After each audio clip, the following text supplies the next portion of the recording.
It's time for Montgomery's conversational radio show. It's news and views on News Talk 93.1 FM. To join the conversation, call 272-9228.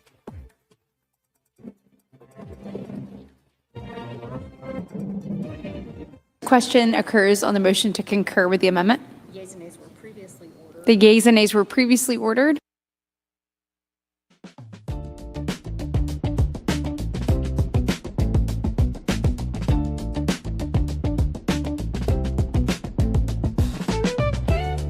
Joey Clark. Welcome into the program. Thank God for another beautiful day. Hopefully it'll be a beautiful show, and Montgomery needs a new mayor. Yeah, we're down a city council member because I guess Marcia Johnson wasn't telling the truth about what district she was living in. Got away with that with like 2 years living in the wrong district, but she was removed. And that big housing bill has passed, but Trump is putting the brakes on until we save America. And also a bunch of socialists. Socialists are winning in New York City and in New York State. Who would have thunk it? We have joining us, as he always does on Wednesdays, always appreciate his time, Jeff Poor, host of the Jeff Poor Show, and of course, editor-in-chief at 1819news.com. Jeff, how you doing today? Doing well. Thanks for having me on. So first, let's start with this this split, is in particular in the Alabama delegation. But you see a few folks out there who love this big housing bill Trump has put the brakes on, and then a few others saying, "Oh, this seems like too much government again." Yeah, and now he's going to hold it hostage for the Save America Act. I don't know. It's strange that as much division and turmoil and strife in Washington, D.C. right now, that this housing miracle is able to happen. And I don't know who it benefits. I don't anticipate members of Congress going back to their districts and saying, yeah, sure, we fight all the time, but what about this housing bill? It just kind of sort of crept up on me out of nowhere. Yeah, and you've got all sorts of folks saying this was more Elizabeth Warren's baby, but then others will characterize it as more bipartisan. To me, without looking into all the deep details of this massive bill, it looks like another one of these Washington, D.C. Christmas trees to where some people can come back and say, look, I got this thing added to it, whether it's Senator Britt or Rashida Tlaib. Yeah, I think that's right. And they can say that, and it makes it, I guess it's something that they can run on. They had to find something that wasn't going to be, I guess they could put this in a farm bill or the NDAA, but housing just seems like, I know like we're going through this affordability thing right now in our politics, but there are two very, very, very different viewpoints on how to tackle that. And, finding common ground is, that's for the naive to me. Yeah, and I tend to agree more with Coach. And again, this is without not even looking at the details. Every time the government's like, we're going to make college more affordable for folks, or we're going to make healthcare more affordable for folks, it usually ends up the exact opposite. So if I'm seeing this huge, massive bill saying we're going to make housing more affordable, I'm like, so y'all are cutting a bunch of regulations? Y'all are going to secure the dollar a little more? Or like, it just seems like there's a lot of good intentions that usually go the other direction. Right. It may make it more affordable, but you have a supply and demand curve. The value of something is what it is, whatever someone's willing to pay for it or whatever the seller can get for it. And they do some things with price controls. And, it's just that when the government interferes, and this is true in a lot of different walks of life, it's going to make the cost of things go up. I'd say this about like even school choice or, when they decide they're going to, like, the best probably in my lifetime was like trying to freeze the price of gas and the lines at the pumps. But it's just with government or healthcare is another great one. And then it leads to problems in the supply and demand curve. And if it's cheap and you're selling it below the value of what somebody's willing to pay for it, you're going to have supply issues. Yeah, and it's, I don't know, it's an interesting football, but it's all on pause because Trump really wants the Save America Act. And I'm at this point, this has lasted longer now than the war with Iran. I don't know if they actually get this across the finish line or if DC gets what DC always wants. And I could see it not getting across the finish line, to be honest.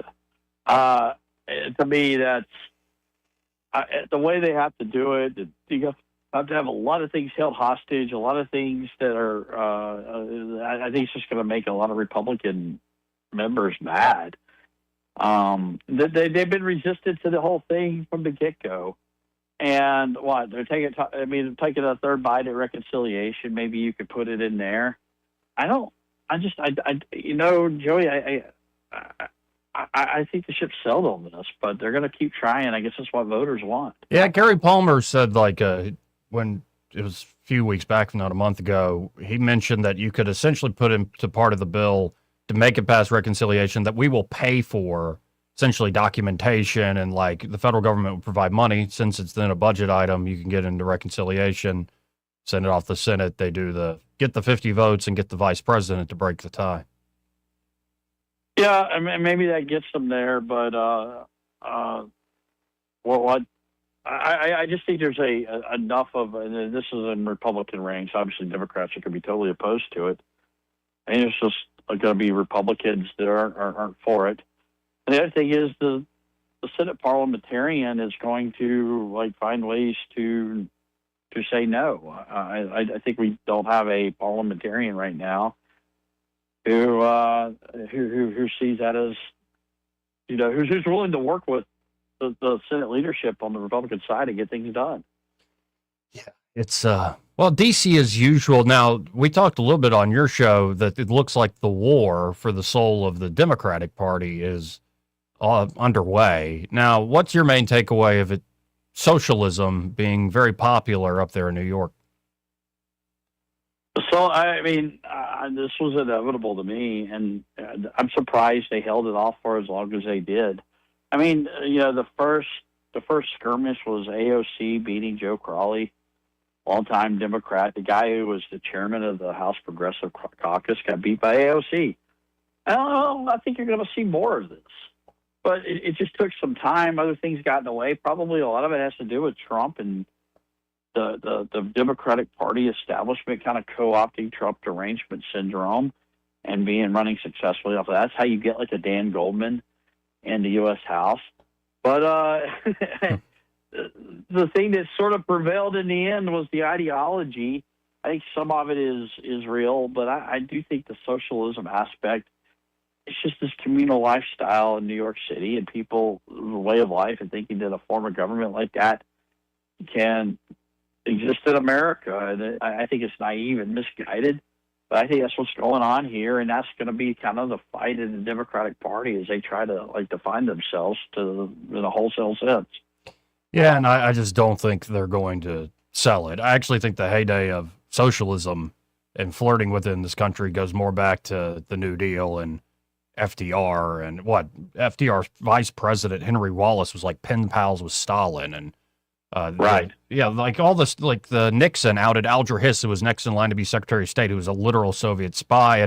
And so when we think socialism's taken over, guys, it's like, no, we've had a mixed economy and this sort of thinking for a long time. They seem weaker than ever to me. I don't know. Demographics are shifting and populations are moving to certain places. The thing about 20th century socialism is people in America were kind of looking around the globe and thinking that this newest thing was going to work. Fascism. And not fascism in, the sense that it's like Hitler, demagogue, and anti-Jewish sentiments and things like that, but just the idea of what a fascist government does and taking over a private industry and the way it puts people to work and what it does. The government becomes the private sector, essentially, and it's not full-fledged communism, but it has some socialist tendencies. But all these ideas about how we can govern ourselves and how we can form an economy, and they catch on in different places in the world, and they turn out that they just don't work in that sort of nation state. I think America went through this too, where Americanized democracy, that was popular for a while, post-Cold War, and maybe it kind of works in the Baltics or wherever, but it doesn't work in the Middle East. I mean, it's just not what their culture. It's not. It doesn't really comport with their cultural sensibilities. So you watch these political movements, and right now, for whatever reason, the Democratic Party is fascinated with European-style socialism, and like I said, it may work in some places in this country. I think is a wholesale kind of big picture policy agenda. If it's not going to really work with our constitutional government, but B, it's just something that you're right. The DNA of America, is going to reject. And we've never been this kind of a people. It's more of a pioneering sort of pedigree.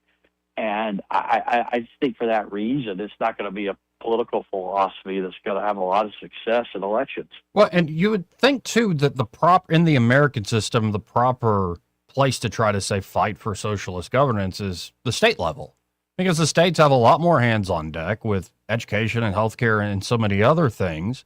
And what's fascinating, and I guess you had on Alan Mendenhall in your program for the first time this morning.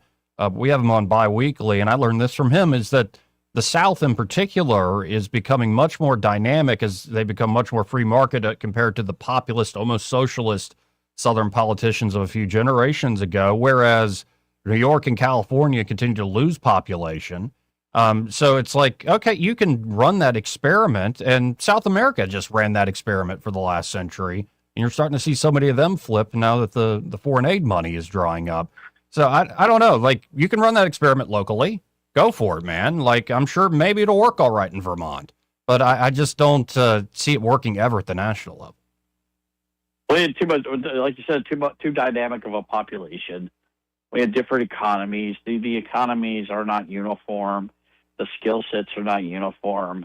The demands for those skill sets are not uniform. But if you try it at the state level, like you said, I mean, the state just has a limited amount of resources. They can jack up taxes and. Right. They could try to acquire the resources to implement socialism, but they can't. I mean, they just, people will leave and go to another state. There's 49 other places you can go, and not everybody's going to do this. You got to do it to your own detriment. So I think they look at the federal government as the place to do that. The reason it didn't really work in the 20th century or the 19th century in America and the South, I mean, it was like kind of intermingled with racial politics. Mm-hmm.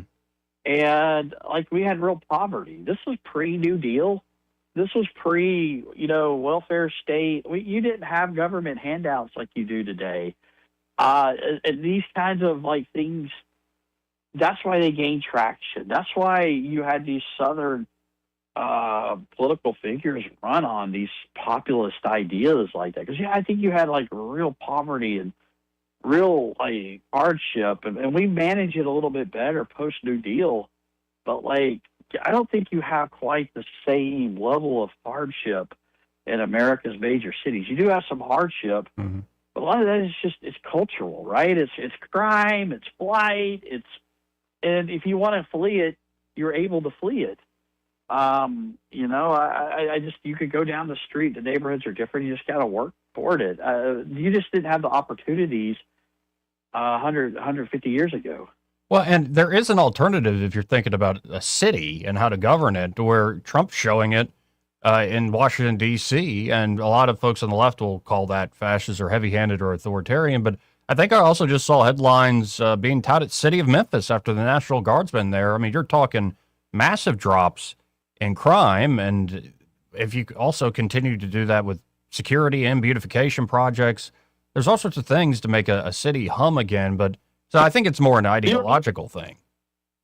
New York City under Giuliani, yeah. Right? Like I grew up when the first time I went to New York City was David Dinkins, and it was just prostitutes and blight, and it was a scuzzy. Times Square was scuzzy, and it's getting back to that. But under Giuliani and under Bloomberg, it was like Disney World going to Times Square. It was like. They kept it. They ran a tight ship there after 9/11 in the name of public safety. It's just like you got to sacrifice. I mean, if you want to have just a free for all and live up to these kind of liberal ideas, where we're gonna have more social workers and fewer policemen, you're gonna have an increase in crime, and people aren't gonna want to live in your godforsaken city. I mean, I just right. How many times do we have to do this? But A lot of people vote that way, and they vote their own government. I guess you're living through it right now in Montgomery, Alabama. Well, and I can also see going forward that I would love to see just let capitalism and free markets rip and then have something like a safety net that is explicitly a safety net. Stop trying to get involved in the micromanaging of the economy, and it ends up being essentially just this huge game of illegal and legal graft where everybody, all the consultants are just taking a big rake to this huge pile of money. And instead, let markets do what markets do beautifully, and then you set up things that are truly for people in need. That should be the basic idea. In some ways, we have that, but it seems like we keep overcomplicating it. That's what you need with like healthcare. I was talking to Parker Griffith on my show today too about this, and I think like if we go down this path and we talk about healthcare, we're gonna create a healthcare system that resembles the public education system. Yep. And there's some good public schools. There's some good public schools everywhere, and there would probably be good hospitals everywhere. But then you are going to have this. What you really need is have like that safety net for healthcare, and just let the private market, the free enterprise, the free market, I guess I should say, if you have the ability and you have the means to get like better quality healthcare, then you can put your own money toward it. And you can't do that in some systems, like in Western Europe. They've outlawed all that. But it'll have a social safety net, a bare bones socialist, all these things that we have done since the New Deal. But you can't expand them because then you start tinkering with the economy and everybody suffers. Right. And healthcare is a perfect example, as is education, where it's not just strictly a safety net. It is government managed in so many ways. So even if Alabama wants to let things rip in terms of the free market and then have that safety net for folks in healthcare, the national healthcare market is dominated by government spending, government regulations. I don't know.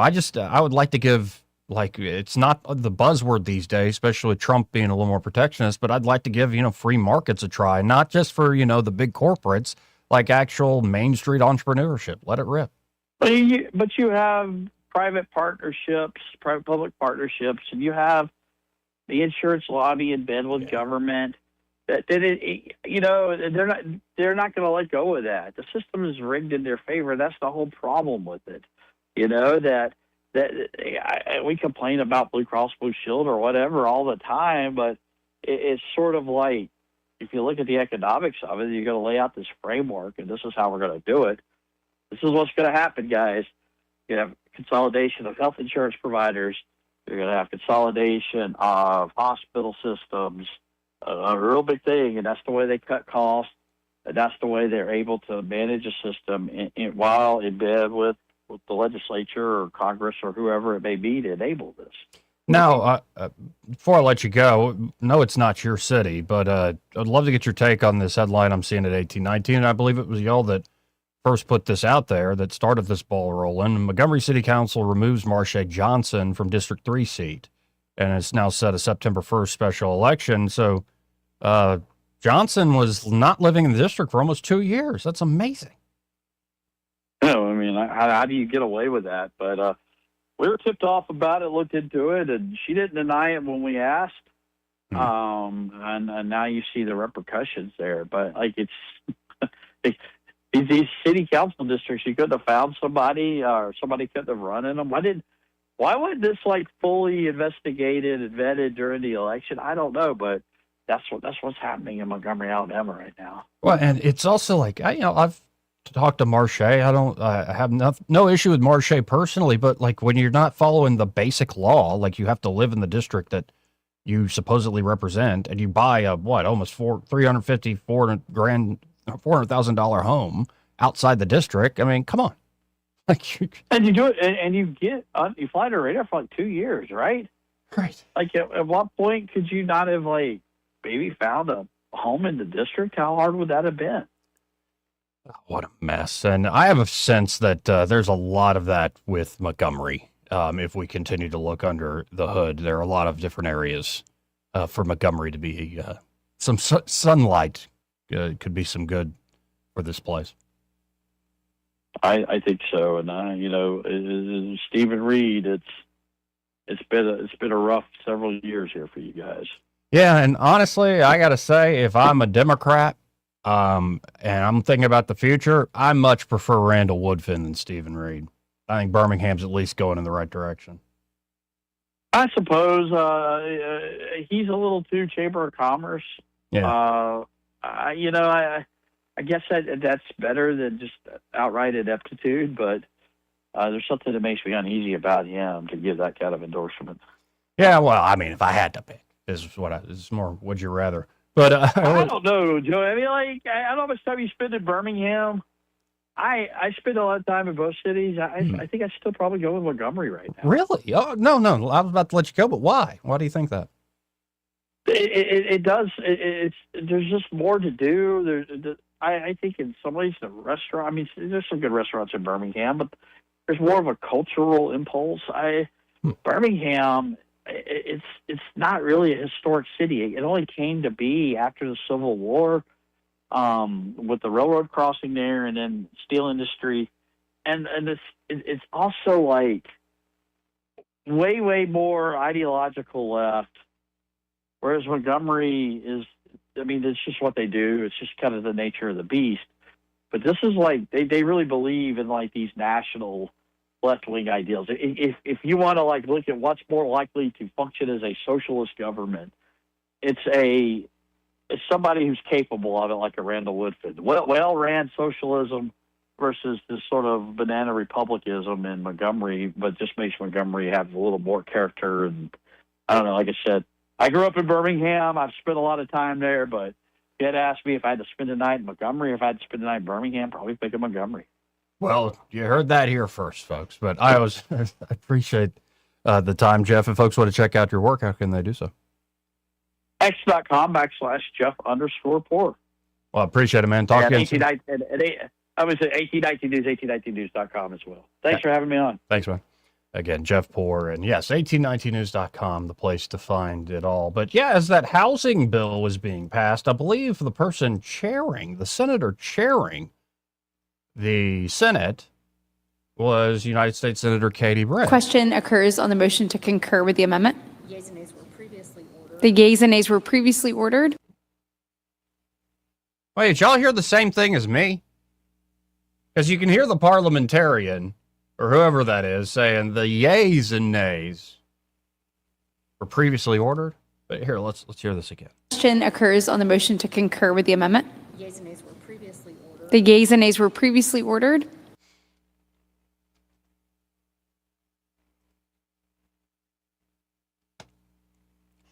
I think it's a fitting way to end the month of June, with the yeas and nays being previously ordered. 272-9228. You could say that's not what she said, but that's what I heard. I'm not saying it's a big deal. I'm just saying that's what I heard. But I'm glad this housing thing got passed, and now that Trump has put a big old pause on it, said, nope, we're not going to do the housing thing that everybody loves, everybody wants to do. In fact, here is what Trump put out 3 hours ago. The Elizabeth Pocahontas Warren-centric housing bill, which is of minor importance compared to lower interest rates and even FISA, pales in comparison to passing the Save America Act. That is what Americans, both Democrats, Republicans, and everyone else care about. Get the bad Republicans to approve it, or better yet, terminate the filibuster and approve it, and everything else Republicans have ever dreamed of. The Democrats will do it in 1 hour, 100%. Republicans will feel very stupid if they don't do it. I'll be watching with tears in my eyes. President DJT. What a mess. What an absolute mess. Anyway, I got to hit this break first. This part of the program brought to you by Pest Pro Services. They're at Pest Pro. Ashley and that great team are ready to help you out. If you are, looking for a great local company that can really get the job done with your pest control, and, perhaps you're looking for somebody to take care of those mosquitoes.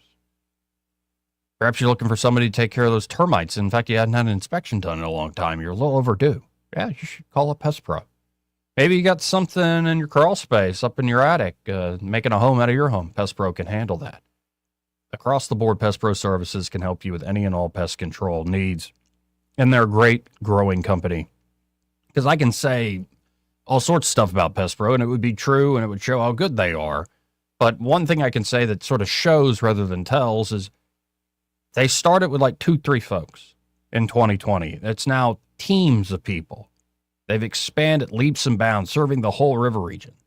So to see that growth, that success, it shows, well, they must be up to something pretty effective and pretty great. And they're always giving back to the local community. So, when you're spending your money with them, it's going back to great causes here in Montgomery and the surrounding areas. So check them out. That's Pest Pro Services. You can always go to ppsriverregion.com or search Pest Pro Services on the Book of Faces or call them direct at 265-9990. That's 265-9990. When you want to know, call a pro. Pest Pro Services, and be sure to tell them that Joey, that fell on the radio, sent you. Want to carry News Talk in your pocket? Download the News Talk 93.1 app from the App Store. Available on iPhone and Android. Never miss a moment. Download now. Finding great candidates to hire can be like, well, trying to find a needle in a haystack, but not with ZipRecruiter. Its powerful technology actively finds and invites qualified candidates to apply to your job. So while other companies might deliver a lot of hay, ZipRecruiter finds you the needle in the haystack. See why 4 out of 5 employers who post a job on ZipRecruiter get a quality candidate within the first day. Try ZipRecruiter for free at ZipRecruiter.com/radio. That's ZipRecruiter.com/radio. ZipRecruiter. You know what you can trust? The protection you get when you bundle home and auto insurance with Progressive. You know what you can't trust? Everything else, apparently. Like when you saw that article that said that thing you eat every day is a superfood and great for your gut health. But then 30 seconds later, a different article warns you to avoid it and it's taking years off your life. Well, which is it? Kind of a big difference there. Anyway, bundle home and auto insurance with Progressive for reliable coverage in a reliably unreliable world. Progressive Casualty Insurance Company affiliates and third-party insurers. Not available in all states or situations. Summer food game is only as strong as what you're working with. This July 4th at Lowe's, get up to 45% off select major appliances and save up to an additional 25% off when you bundle select major appliances. Plus, save $50 on the select Pit Boss DX Smart Electric Smoker, now $249. Our best lineup is here at Lowe's. Valid through 6/24 while supplies last. Selection varies by location. See Lowe's.com for more details. You want your floors to scream new, fresh, and stylish. But if yours are groaning, tired, old, and outdated, you're in luck. Because at Prattville Carpet, you can revitalize your floors while you save on the best brands available with perfect and professional installation and Prattville's unbeatable lifetime warranty. Hi, I'm Ray Bowles from Prattville Carpet. If you're looking for carpet, hardwood, laminate, vinyl plank, or ceramic tile, call us today for your free measurement. Start shopping for your floors right now at PrattvilleCarpet.com. Prattville Carpet, we're more than just carpet. Whether it's AC or heating or plumbing that you're needing, whatever you require, call Lou Choir. Since 1983, we've treated you like family. Day or night, we do things right so you can live more comfortably. Whether it's AC or heating or plumbing that you're needing, whatever you require, call Lou Choir right now. Hi, this is Bo Goodson from the Goodson Group with your Real Estate Minute. 5 reasons to get a home inspection before you close on a home. Homeowners buying their first home or their 10th home still need a home inspection performed. First, you will find out firsthand the true condition of the home, the age and state of the heating and air, the roof, electrical, and plumbing as of the date of inspection. Second, it may give you the ability to renegotiate repairs that the seller will end up paying for before closing. Third, if the results show that the repairs would be too costly, then you can opt out of the contract without losing your earnest money. Fourth, the age and state of the systems will indicate what shape the rest of the house might be in and give you the option to opt out of the transaction or renegotiate terms. Fifth, knowing what needs to be done to the house will allow you the opportunity to update the home properly to your taste. For a list of the best home inspectors in the area, call Bo Goodson at the Goodson Group at 334-221-2883 or 551-0225. The Goodson Group. For too long, Alabama's statewide news companies have shamed us for our conservative Christian values. Alabama deserves a news company that cherishes our culture, a company that isn't bought and paid for by the powers that be. 1819 News is that company. Run by Alabamians for Alabamians, 1819 News celebrates what is good and beautiful about our state while exposing those who work against our values in secret. Just go to 1819news.com to learn more. Subscribe to our newsletter. That's 1819news.com. Wall Street Business Report. I'm Rich Thomason. Wall Street opened with modest gains today following a global sell-off in big technology stocks a day earlier. Chipmaker Micron, which tumbled more than 13% on Tuesday, gained 3.2% in overnight trading. This week's selling was largely targeting companies that have seen their values surge amid the frenzy over artificial intelligence technology. Outside of the AI sell-off, shares of Google parent company Alphabet inched higher overnight after it was announced that it would replace Verizon on the Dow Jones Industrial Average on Monday.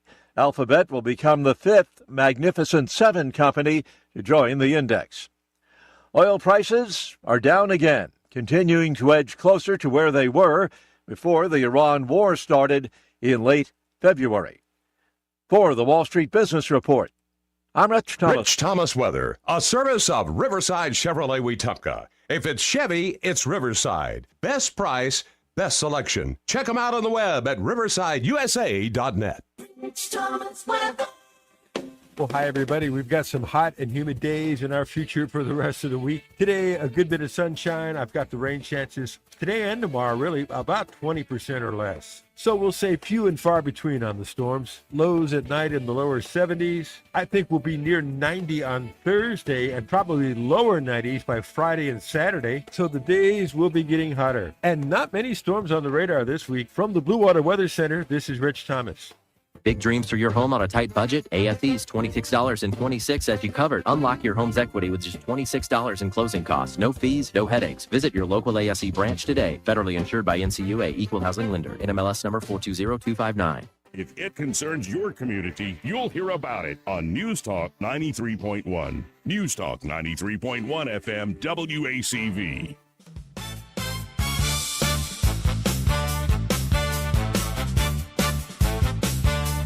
How you conduct yourself in a democracy. Joey Clark. Welcome back.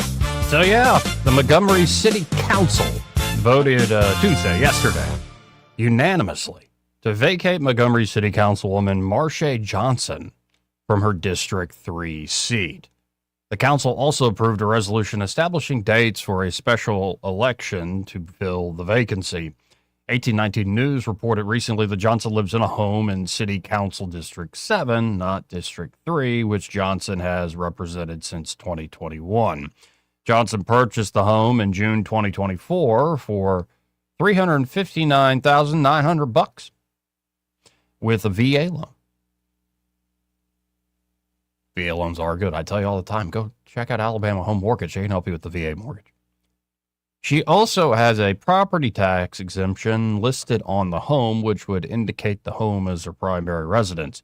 By law, members of the Montgomery City Council must live in the district they represent. Following its determination, the council approved a resolution setting the timeline for a special election to allow District 3 residents to select their next representative. The council's actions today ensure that the citizens of District 3 will have the opportunity to select their next representative through a fair and transparent election process, Montgomery City Council President C.C. Calhoun said. We encourage interested candidates to qualify and ask all eligible voters to participate in the election. Candidate qualifying will begin June 30th and remain open through July 14th. The special election will be held on September 1st. If no candidate receives the required number of votes, a runoff election will be held on October the 13th. Residents interested in seeking the District 3 seat are encouraged to contact the Montgomery City Clerk's office for information regarding candidate qualification requirements and election procedures. Now, I'm wondering, how quick could Marsha Johnson move? Like you still want to represent District 3? Go live in District 3. Maybe you go move real quick. You got like a month. You can move quick. Now, I don't know if you want to leave the nice house. It sounds like it's a pretty nice house. Though, who knows with these inflated housing prices, but it sounds like it's a nice house. But like I said, I don't have anything personally against Marche. I've always enjoyed my time just talking to her. But yeah, you got to be in the district that you represent. Marsha Johnson put out about 4 hours ago on her Facebook page, quote, "For I know the plans I have for you, declares the Lord, plans to prosper you and not to harm you, plans to give you hope and a future." Again, that's from the prophet Jeremiah, book of Jeremiah 29:11. That's the NIV translation. Yeah, and a lot of folks showing support and love for her, saying, keep strong, you got this, keep your head up, girly. Stay focused. Prayer hands. It gets greater later. Prayer hands, heart emoji, God knows, all caps, prayer hands, hands in the air. But yeah, no, maybe you can move, Marcia, and you can get easily reelected to District 3. But come on, y'all, what are we doing here? And I know there are a lot of folks that were pushing back, saying, oh, no, of course she lives there. Of course she... Well, it looks like you don't. Let's go to line 1. You're on there. Who's us? It's Simpler Days. Hey, Simpler Days. How you doing? Well, when she's signing the new papers on the new house, I guess we'll all pray for her to make sure she knows the correct address for mailing purposes and utilities and other things that you're going to need the correct address for. And she bought this place in June of 24, so she's been there a while. Yeah, and I mean, if you've ever bought a house, Joey, or filled out a loan, I mean, you there's a lot of documents involved, and you got to continue to tell the lie, document after document after document. But now we've reached this point where there's no responsibility.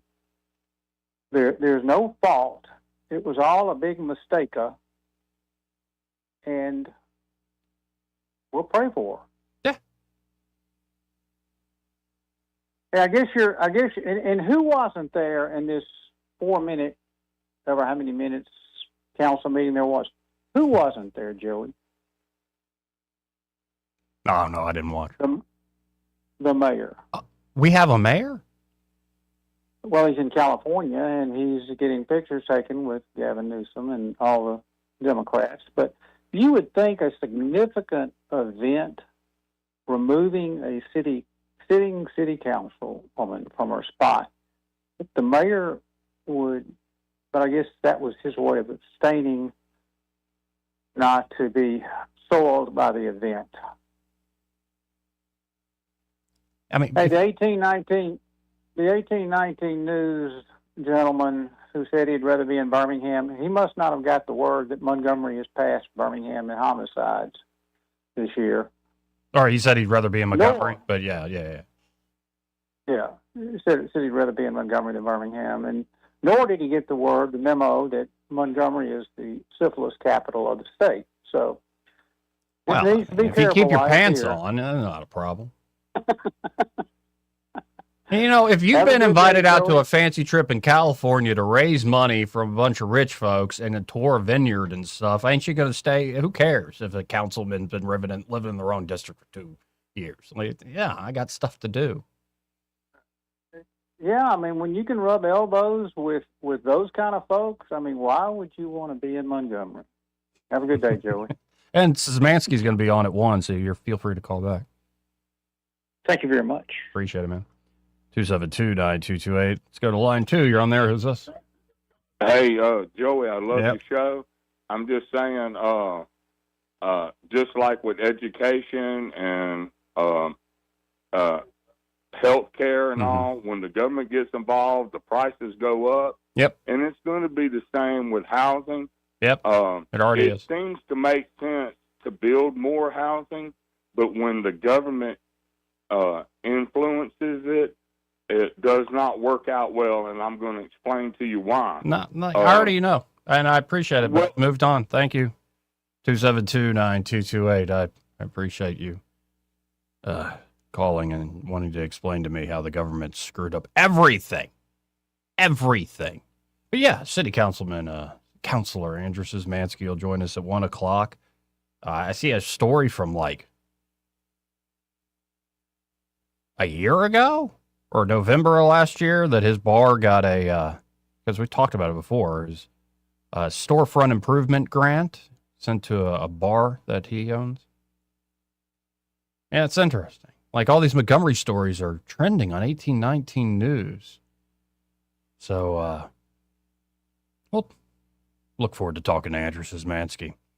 But it's a shame that Marsha Johnson just wasn't in the right district. And yeah, God does have plans for you. He has plans for everybody. And sometimes it's going to smart. It's going to be, it's going to hurt a little bit. But she'll be all right. 272-9228 if you want to get in on the conversation. I got to hit a quick break. We'll be right back after this. He may not know whether he's coming or going, but whether you're going to work or coming home, Greg Budell is there. Mornings 6 till 9 and afternoons 3 till 6. Only on News Talk 93.1 FM WACV. Hi, I'm Carl Schmidt, naturopath and owner of the Herb Shop Wellness Center at 8161 Vaughan Road. You know, with over 30 years experience in natural wellness, I've seen countless health fads come and go. A few years ago, we added a patented technology that actually activates your stem cells. It reverses the aging process at the cellular level. However, you do need proper hydration and targeted nutrition. At the Herb Shop, our advanced scanning and testing technology allows us to accurately assess your nutritional needs and get a customized plan for you. Come in today and see what the Herb Shop can do for you. News and talk without the static. The River Region's most trusted voice. News Talk 93.1 FM WACV.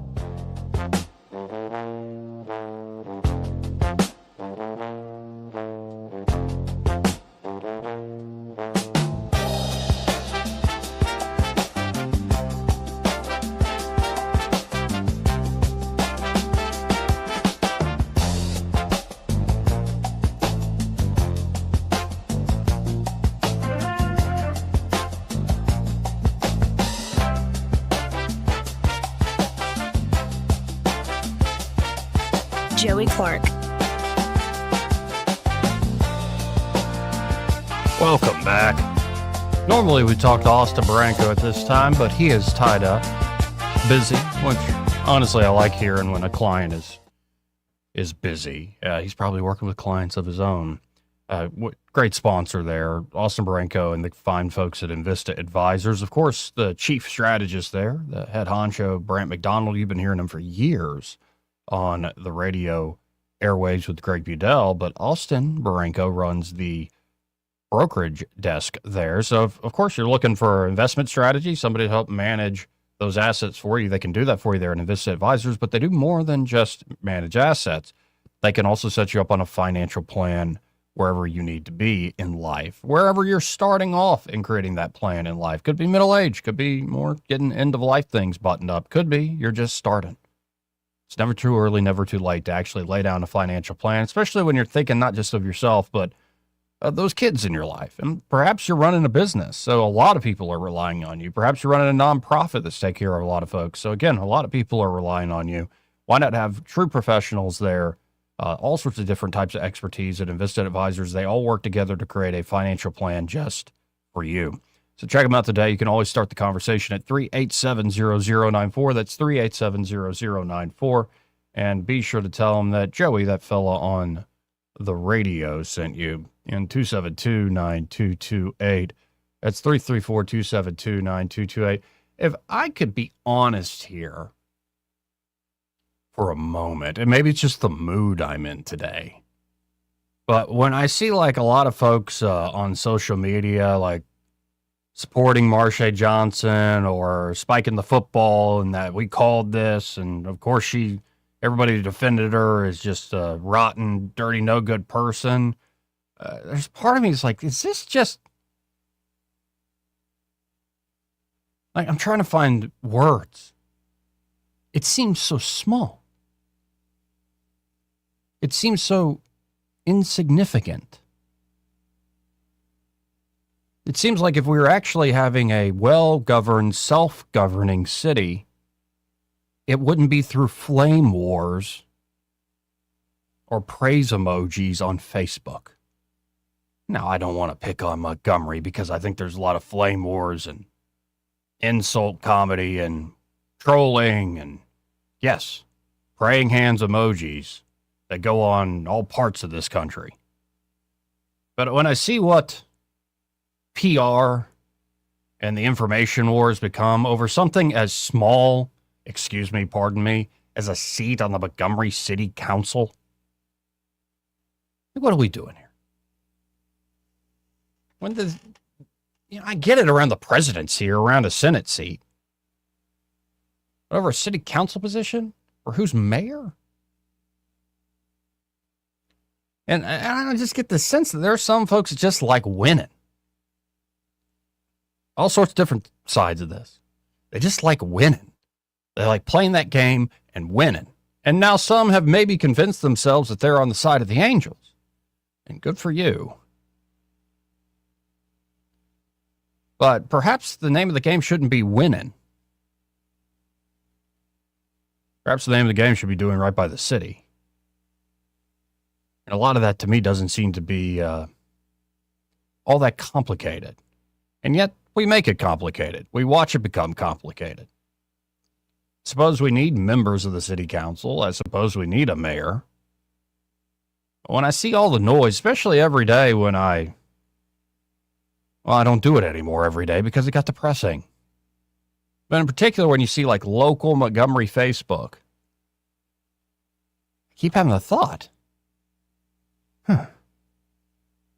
maybe self-government doesn't work sometimes. Anyway, let's go to line one. You're on there. Who's this? Hey, it has been. Hey, Has-Been. How you doing? I think, Joey, the point is we citizens have been so numb by politicians that just do what they want, and we seem to have no recourse against them whatsoever, that in this case, yeah, I think people are cheering a little bit that we feel like we've been vindicated. We were actually able to get rid of a politician that for 2 years lived outside our district now, for 2 years. So, yeah, but what's that really going to change about everyday life here in the city? No, but when you're beat down constantly, yeah, I hear you. You'll take anything as a victory. I hear you. Oh yeah, no, and again, it's free country. People can do what they want, but like this does not show a sign of. This is not a symptom of a functioning, well-running community. This is a symptom of we got a lot of problems, and people are celebrating over the smallest little victory over one another rather than rowing in the same direction. Yeah, and unfortunately, there's a huge divide in Montgomery right now between the black and the white. It's a huge divide, and I don't know what's going to cure it, if it's going to get cured at all. I don't know. I just get up every morning with the realization we need a new mayor. Yeah, I think I've heard that somewhere. Though I like to pretend we don't have a mayor. Beyond that one start of the show, I like to pretend we don't have a mayor, and I tell you, I am so much happier. Like, we just got no mayor. That's the problem. Yeah, really. Right. It is a mess. Appreciate you, Has-Been.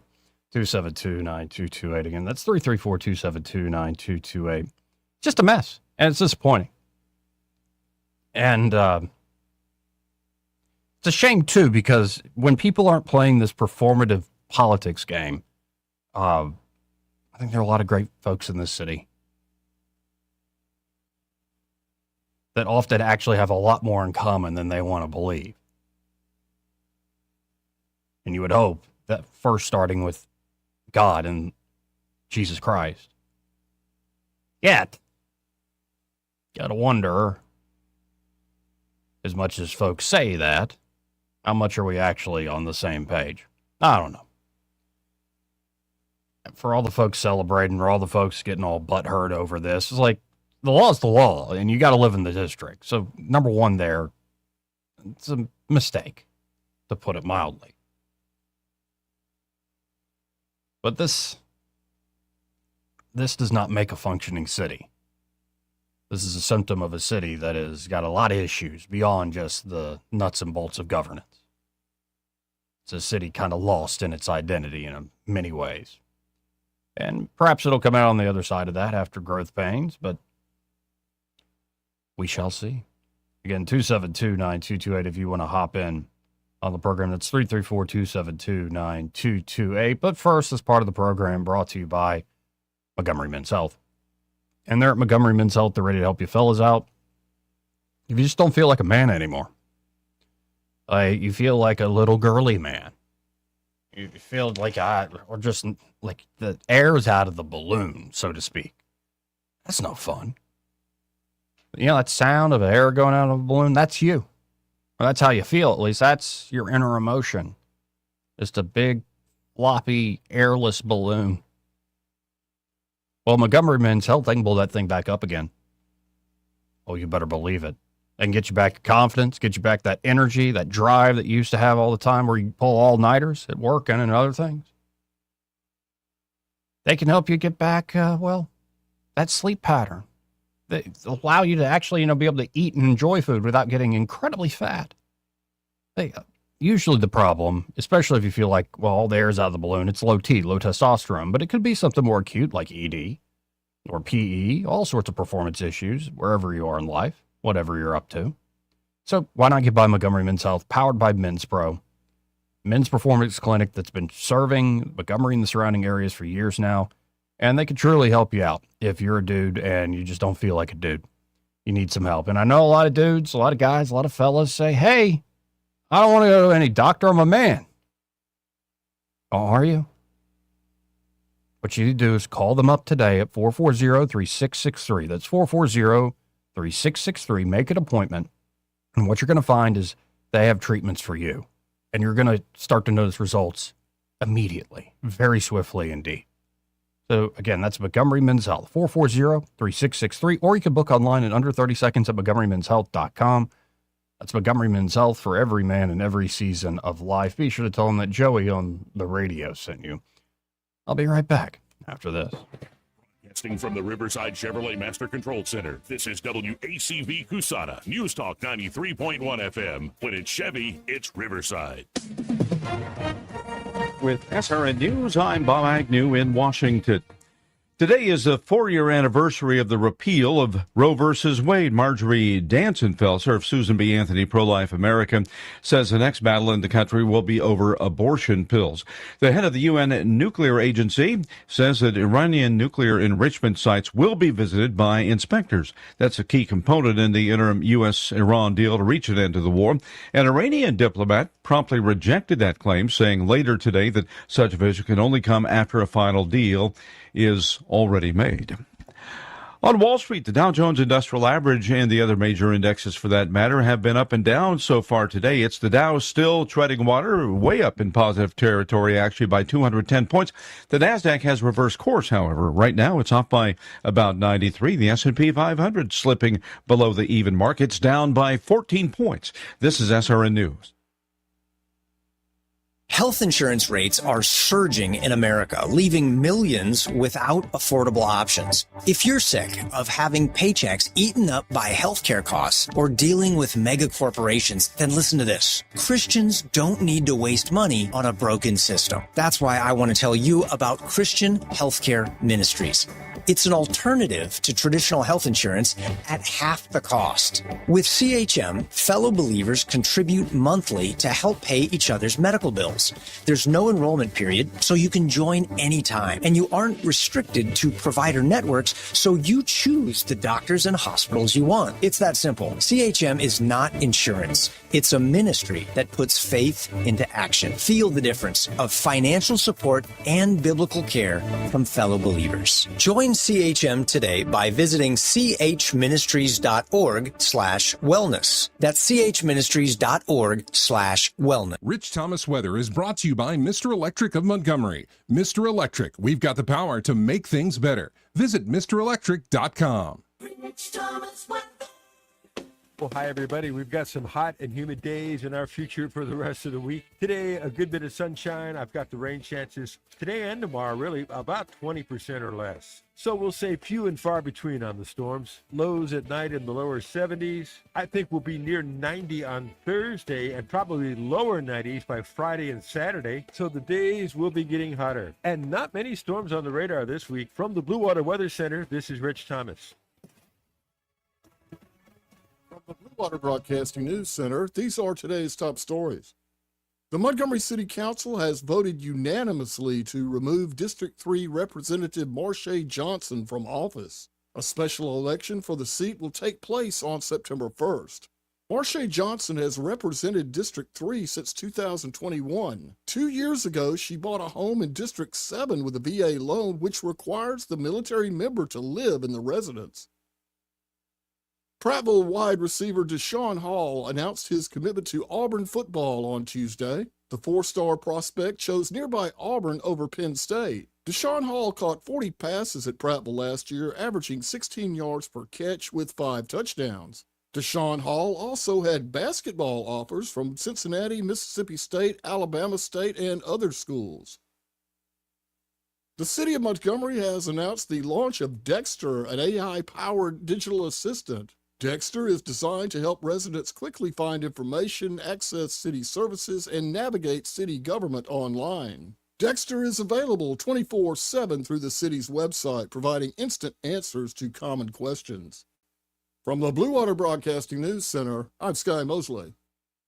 This hour of news and views is brought to you by our good friends at Alabama Home Mortgage. Alabama Home Mortgage, 567-4223. Visit them on the web at myalabamahomemortgage.com. NMLS number 1586368. An equal housing lender. Get ready, Central Alabama. The biggest watermelon festival yet is happening Saturday, June 27th at Sweet Creek Farm Market. They're celebrating America's 250th birthday and all things watermelon with free admission, over 100 arts and crafts vendors, a watermelon eating contest, entertainment for the kids, food trucks, and family fun around every corner. It's Sweet Creek Farm Market's biggest arts and crafts festival ever, and admission is free. Saturday, June 27th, 10 to 4 on Highway 231 and Pike Road. Come hungry, bring the family, and celebrate summer at Sweet Creek Farm Market Watermelon Festival. The views and opinions of the following program are solely those of the host and other contributors. These do not necessarily represent those of Liberty Acquisitions 825, Blue Water Broadcasting, its management, staff, or any advertisers.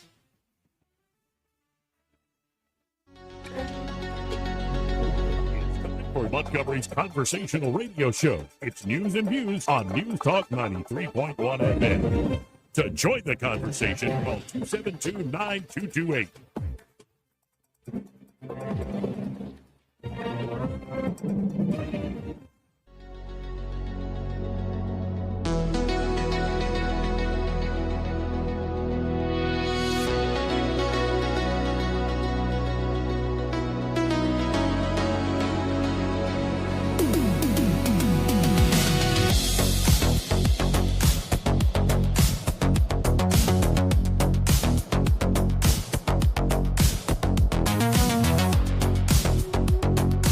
Joey Clark. Welcome back. I'm your host, Joey Clark.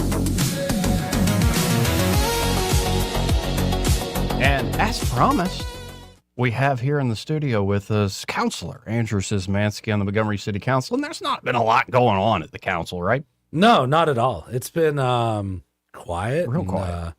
You know, just keeping our heads down and moving forward, obviously. But I saw y'all have like one less member now.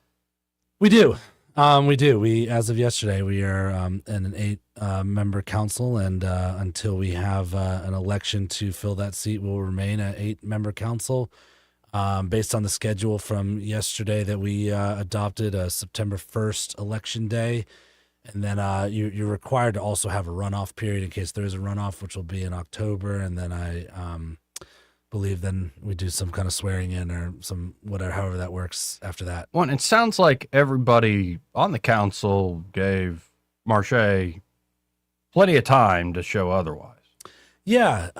Look, you know, this process is pretty unique. It's not something that's happened before, and really kind of caught a lot of us off guard, myself included. I mean, somebody sent me a Facebook post back in May when this thing kind of broke, and I was very surprised, and at first I didn't even really know what it meant. Like Right. okay, well, what does this really mean, and what is this process? And so what we found out is, one, it's unprecedented because it's never happened like this before.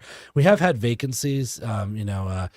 Richard Bollinger was, city councilor over in District 1, Tracy Larkin, have both passed away in office. But this was kind of a unique situation. And so, we allowed the city's attorneys, we allowed council leadership. CC Calhoun did a good job of guiding us through this whole process. And after reviewing and having, meetings to discuss, and after recommendations from all of those parties, we found that their qualifications for office were not being upheld. And so we had to make that decision. And it really comes down to three things. It's number one is if you get elected to another office, if you take another office, then you vacate your seat. There's a statute that says if you're in violation of a crime of moral turpitude, which is a great word I've said a lot of times over the last month and a half. That was said a lot back during the Bentley administration. Yeah, exactly. Yeah. So that's a good one.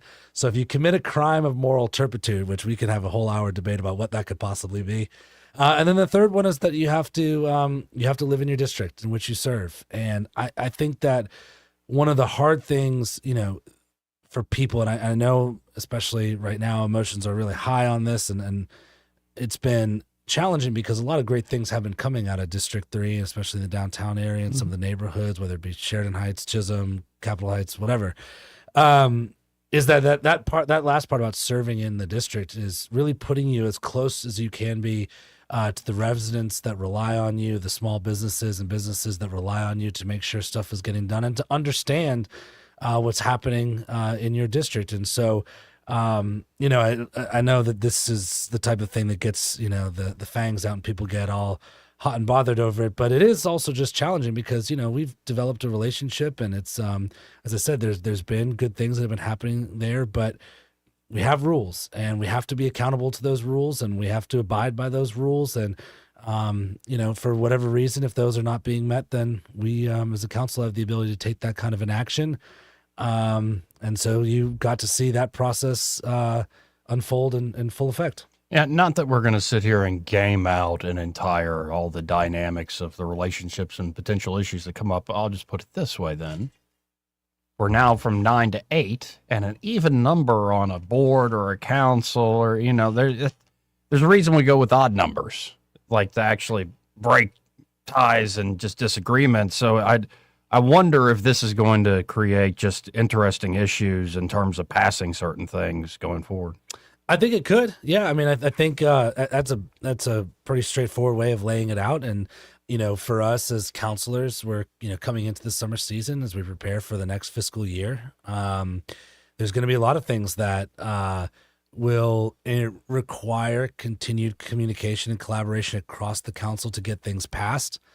I think in some ways, this will change some dynamics too, because a new person will be coming in, and what their priorities are and what they're representing and what the people that they're representing have elected them to do while they're there will throw, kind of an interesting variable into all of this. So I think you're right. And just so people know, if you are deadlocked 4-4, it won't, whatever it is you're trying to pass won't pass. Right. It has to be a majority of the council. So tie doesn't favor approval. It favors something not passing. It's not a denial. It just doesn't pass. And so we've had meetings where, I think in my term in 3 years, I think I've missed one or two meetings. And so in a meeting like that, if I'm not present or somebody else isn't present, then we've had a couple of things that could not pass. And, some of the more important things you may say, like, well, does that mean we're going to carry this over? Do we have to negotiate on this? So I definitely think it could provide something interesting for the council, and does change the dynamic a bit. Now, I noticed today, because, I'm always checking 1819 News, like I know some people over there. And you write really eloquently for them, too, by the way. I appreciate that. I try to do what I do, and I let everybody else do what they do. But they're on their trending section. I see a story that I think we've covered on the show, but City of Montgomery sends storefront improvement grant to City Councilman Andrew Szymanski's new bar. And I believe this was a matching grant where first you had to finance the money, right? And then, but explain it for folks, like what happened. Yeah. Good to see I'm trending again. So the program that was referenced was an application that we had done as a business. And many businesses had done. They were offering up these kind of storefront improvement grants for businesses that resided inside of the downtown corridor. And so, the article came out, and I had a bunch of people reach out and ask me about it. So I guess taking the opportunity just to kind of clarify a couple of things. One is I may be the most visible face of the businesses that I have, Hilltop Public House and Ricky's, our new little sports and arcade bar. But I'm a partner. It's not my sole I'm not the sole owner. I'm actually a minority partner in those businesses. And like any other business, took the opportunity to participate in that process, which is something that is handled kind of outside of me. And I'm very, very clear about that. With my team, we have management. I'm not involved in day-to-day. I don't work there. I don't collect a paycheck from there. I'm just an owner of that. And so what we did is applied for the grant. We were awarded that grant. And as part of that process, whenever there's something that we're just questioning whether or not we may want to make sure that we're being above board, before we even accepted $1 of that money, I actually went to the Ethics Commission. The City of Montgomery's previous lead attorney, Stacy Bellinger, filed a ethics review request on my behalf. Put all the information in. We actually got a ruling and a letter from the deputy director of the Ethics Commission saying that it was good to go. Essentially, that big pile of money was allocated as part of the small business program. I didn't have any participation in the awarding of those grants. I didn't have any participation in the application process or anything like that. So it's an interesting thing and a good conversation to have is like what happens in these cases, because people ask me all the time, they're like, do you find yourself in a conflicted position because of your businesses? And I've asked about this before, because one thing we do is vote on liquor licenses, and just like we have many of those kind of businesses, as long as it's not something that you have a direct conflict in. So for example, when Ricky's, my sports bar, was up for a liquor license, I removed myself from the room, did not participate in the discussion of that, did not participate in the vote for that. And that's, kind of the way that these things go. And if there's ever anything that, may be of conflict, usually the attorneys will talk to us and give us a heads up. Hey, we think that you should not participate in something like this. But because of, some of the outcry from the article and whatnot, we had gotten that ethics review and had cleared that with them, and just kind of went about our day. Now, again, this article came out in November of last year, folks. Yeah. Just to clarify, but it is trending today, along with other Montgomery stories. Sure. Getting a lot of attention there at 1819 today, whoever's sharing it on the social medias. But where did it, I know you're not managing the sports bar, but just to put some meat on the bones here, what was the improvement? So the storefront improvements was it was for things like we used it for flooring. We used it for updating. We had it was a nest of bad electrical that was there. So it had to be for that specific project. It had to be things that improved the physical space, right? So it was flooring, updating the electrical, some lighting things. And we built out a bit of, I don't know what the best way to describe it is, but essentially we built out a drink rail and a couple of tables. And so it was for things that were anchored, and that was kind of the way that grant was distributed. And I think there was something there was an awarding of that. I wasn't at that either. That was hosted at the MMFA with the small business one-stop shop folks and community and economic development departments. And, there were a bunch of businesses in downtown that got them, but it was to basically a way to infuse some capital to help businesses improve the spaces that they were in.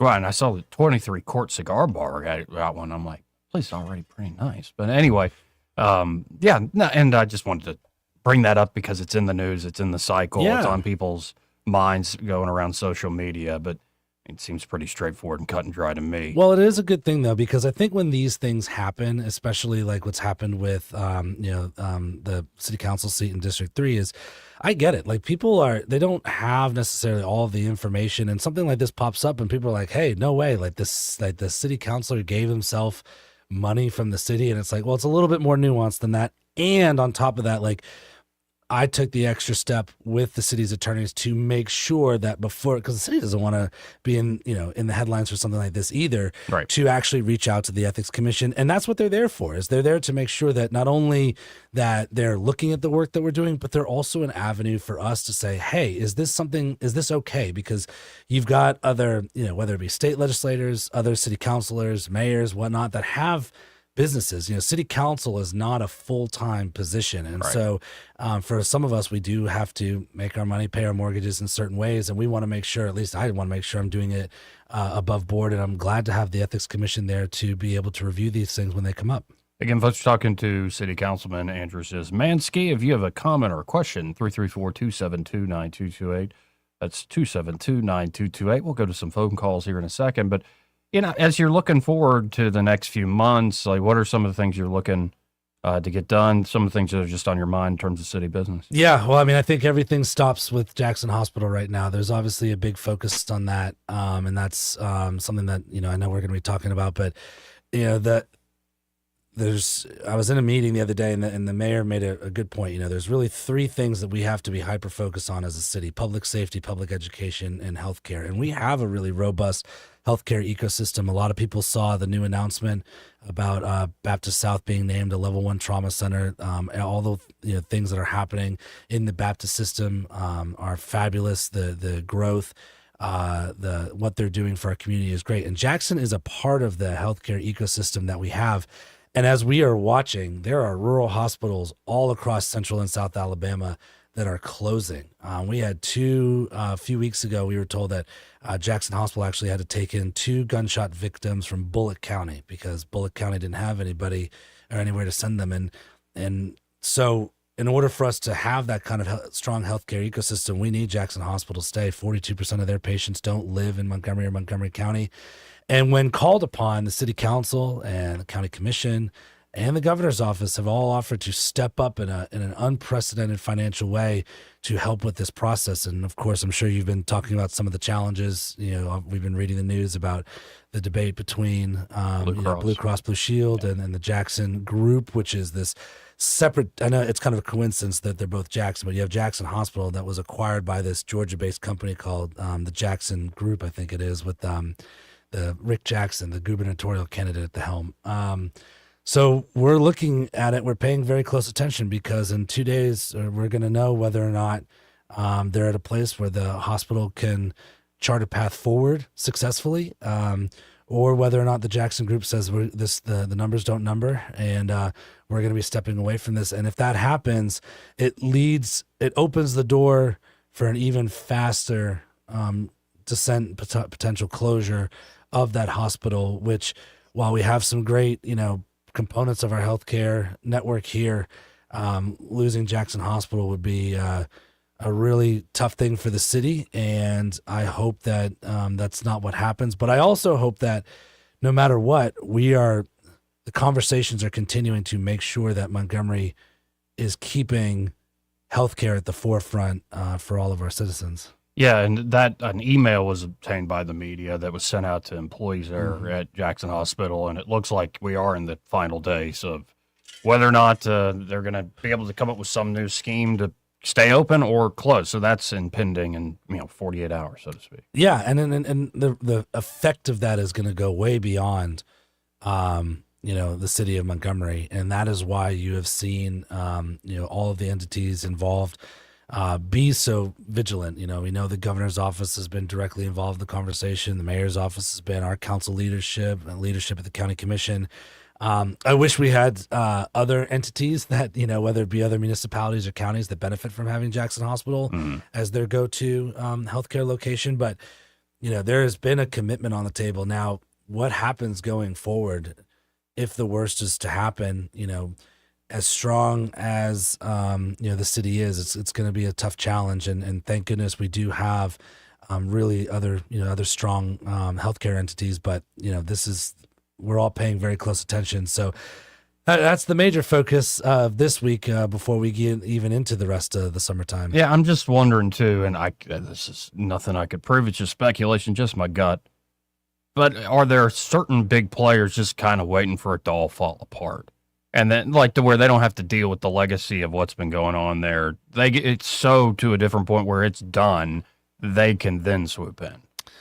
It just makes me wonder if that's what the game being played here, because a hospital is needed, a third hospital is needed. But I just wonder, because there's plenty of great hospital systems in this state, they're doing just fine, and you got to wonder what they're thinking about in the next, say, year.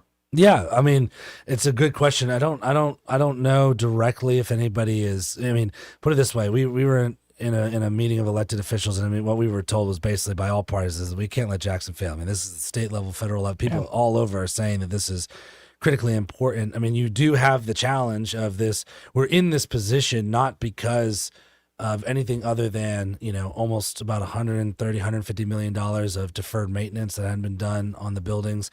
Over the years, the $80-90 million of bad debt that was acquired by the hospital over the years. So this isn't a 2-year problem or a 1-year problem. This is a 15-year problem. And I think to your point, yes, maybe some people may be just waiting for all this to be done. But one of the things that is important for people to note is that if the hospital closes and stay closes longer than 30 days, getting it reopened is almost going to be cost prohibitive, because then you can no longer grandfather things in.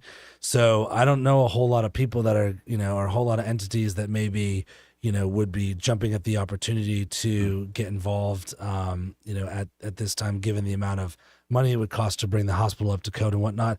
And again, because, my father was in the healthcare profession. He was a doctor for almost 40 years. And, we were talking about this a little bit, and Massachusetts, where I'm from, has had some similar challenges with Steward Healthcare up there. And, it is not something like you just kind of hand the keys off, flip the lights on and go, all right, you're up next, So I think there are real earnest voices in the room that want to see this thing get worked out. And you also have two really big businesses that are trying to do what's in the best interest of their bottom lines, their shareholders, obviously with Blue Cross Blue Shield, their customers all across the state of Alabama that are going to other healthcare locations. And so, it's a real challenge, and one we're hyper focused on. Let's go to some phone calls here. Let's go to line 2. You're on there with Andrew Szymanski. Hey, thanks, Joe. You're Soldier Boy. Thank you for taking my call, and thank you for your guest for showing up today. Thank you. It's good to hear from you again. Your first name is? Oh, I guess. I got two questions. Okay. First question is sanitation. First thing is, I hear rumors that that the mayor plans on, and do you guys plan on? Are you in cahoots with him to go privatize this sanitation department? Is that true or not? That's not something that's been presented to me. I've heard in the past some conversations and some explorations about looking at certain parts of the city if there are areas where we need assistance, but we're actually really focused on, especially as the budget year comes up, on trying to get some more and some newer vehicles into the fleet to make it easier. That's the next question. That's the next question, Andrew, I want to ask you. I pay for my garbage and sanitation to be picked up twice a week, and I pay my bill and I pay it on time. So I hold up my end of the deal, the contract with the city. Okay, my concern is there was about a month or 2 months ago, I only got service picked up on one day, and then I had one time the guys. I couldn't believe OSHA wasn't out there. I was ready to call OSHA. Yet our garbage people were out there picking up trash at 7, 8 o'clock at night because they were so far behind. And I asked them two questions. I said, first of all, it can't be safe for the two guys in the back to be riding on the back at nighttime with the way that people drive around here. Would you agree with me, Andrew? Is that safe? It's definitely a challenge for sure. Definitely. I love that answer. The challenge. I wouldn't get in the back of that truck and hold on at dark time. Oh, you're too tall. The second thing is, okay, Joey, don't be sexist. No, just keep going. You just keep going. You keep going. Oh, yeah, you threw me off. Okay, and Andrew, here's my thing is, I spoke to a couple of my garbage individuals, And I talked to a couple of city councilmen and women. I won't mention any names. But they told me the reason why we have a major problem is it's not that we don't have enough people to work. We don't have enough garbage trucks. Is that true? Yes or no? Well, I know the answer. Yeah, no, we definitely have a challenge and are trying to make sure that we get more trucks in there. One of the problems that we're having too is just maintenance issues, right? So we may have the trucks, but whether or not they're out there and actually being able to be used is the challenge. And I get it. Trust me, I have a couple of neighborhoods this week that didn't get their pickup done. And if you don't think I know about it, I know about it as soon as about 10 a.m. happens. I start getting the texts and the emails, and I have a great relationship with our public works and sanitation department, and I know that they are almost always, it's an issue of either personnel or equipment. And I come from an area where we only had once a week pickup. I know it's a really awesome part about being here in the city of Montgomery, and I know we pay for it. And so I know the expectation is there. And so as we get into the budgeting season, I was talking to Councilor Pruitt about this yesterday at our meeting. We are focused on trying to make sure that they have the resources that they need to be able to acquire those new trucks and get them out onto the streets. I'm retired military, and you gotta allow them to have the resources in order to do the job. Two things to do the job: A, you got to have somebody who knows how to do the job, and B, have the tools to do the job. Yep. Now, here's my next question: is on our sanitation trucks. I knew in the past when I used to work, Joe, you worked with the city, and I worked for the city for 12, 13 years. Mm-hmm. Our sanitation trucks were handled by our motor pool. Is that being privately contracted out too? Like or the mechanics, like, is it like a city? Yeah, we have a fleet maintenance department and a facility over by the big public works yard over off Ripley Street. Yeah, that's done by the city. I was told by higher ups in City Hall that it was all being contracted out. It was because it was cheaper or something, and they were getting rid of the mechanics. Yes or no? Oh, I don't know. I mean, the last that I saw, I've been over to that area and I've seen the fleet maintenance department. I've seen the workers there, talked with their director. So were they working on the garbage trucks? They were working on a variety of vehicles over there. So I understand that, but I'm concerned about my garbage. Yeah, no, I mean, it's a good, I mean, look, I don't have a good answer for you because I don't know the answer. So let me see if I can get that answer. And, Joey and I always talk about, like, if people, I'm happy to look into some of these things. I don't know if we've been outsourcing specifically but we can find that answer. Sure. What you got? You talked about Jackson Hospital. Uh-huh. I read an article that 48% of the people that facilitate and use and visit Jackson Hospital are outside of Montgomery County, correct? I think it's 42 is the number I was told, but we're about the same. Okay. With that being said, I heard that, is this factual or not, that we went to Elmore County and other counties outside, and they have not given 1 cent. Is that correct? Only the state, federal, and the city of Montgomery has given money. And the Montgomery County commissioners did too. Yes. But has anybody outside any other county given any money? Not at this point, no. Not specifically for this situation. The $80 million that you keep hearing, $40 million commitment from the state, $22.5 million from the city of Montgomery, and $17.5 from the county. Why do you think? How is it that they can use our services and don't want to contribute? Like you said, there was 2 people that got shot out in Bullock County. What was it? You said Bullock? Bullock, yeah. Well, I mean, look, I think this is one of the challenges about being in kind of the oldest sibling in the room, right? We are often asked as Montgomeryans to shoulder the burden for any number of things. Look at the airport. Airport needs $35 million in upgrades and maintenance, right? People from Prattville, people from Selma, people from Tuskegee and Auburn come to Montgomery to use our airport, and yet every time there's a funding need, the city of Montgomery and the Montgomery County are always the ones that are asked to bail that out. The hospital's in a crisis situation, and it needs some money to help it navigate through this bankruptcy problem. We ask everybody, and everybody looks back at us and says, the hospital's in Montgomery, that's your problem, even though 42% of the people that go there don't live in Montgomery. So, we have this challenge, and Montgomery is oftentimes asked, we have all these different things that we have to step up and take care of, that we're asking you as citizens in the city to step up and take care of. And, there's no way that I know of at the moment that compels any of those municipalities to participate in those things. And so you're very right in pointing out that it is one of the challenges that is facing this Jackson Hospital situation. Well, I appreciate it, Soldier Boy. You definitely drank your coffee today. Sir, let's go to line 1. You're on with Counselor Andrew Szymanski. It's Stumper Days. Good afternoon, guys. Hey, what's up? The equipment issue. Who in the world is in charge of ordering, maintaining equipment for the city of Montgomery? Because the police cars have been a problem, and the sanitation. I mean, there's just no excuse in someone not being held accountable for maintaining equipment so your employees can use it. I mean, it's just unbelievable. And I worked down there for 34 years. And I worked down there when they had street sweepers like they got in Tuscaloosa, and we'd provide escorts for them down the highways, and Joey probably saw them, to keep the city clean. But not maintaining your equipment, not foreseeing ahead of time, not planning that you're going to need a replacement vehicle. I mean, that's a basic city function. Now, it's not glamorous.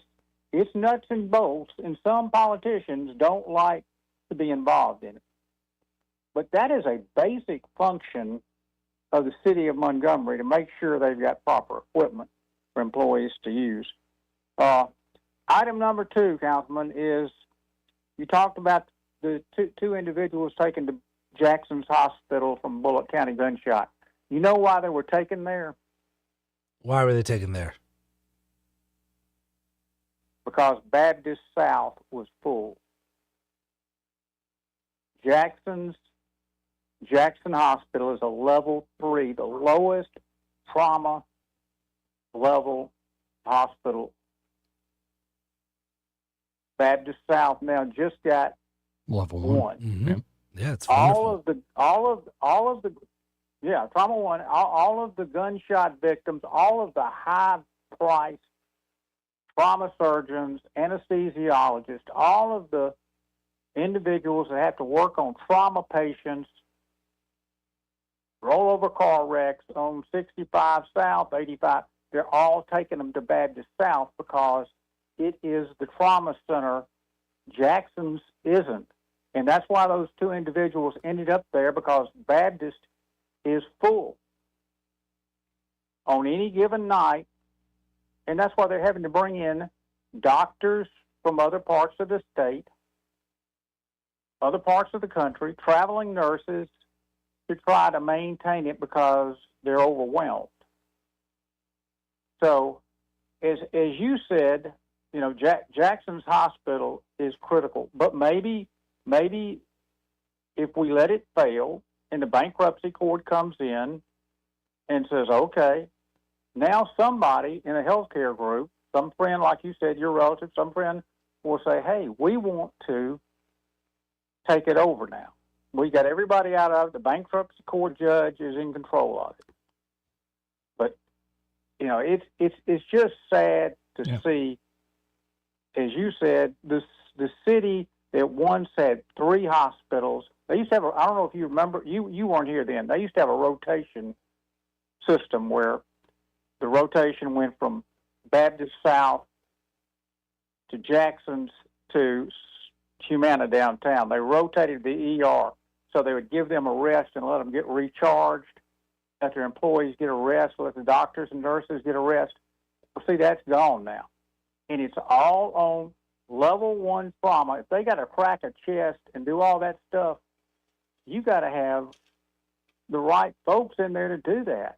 And Jackson's doesn't have that. They're a level 3.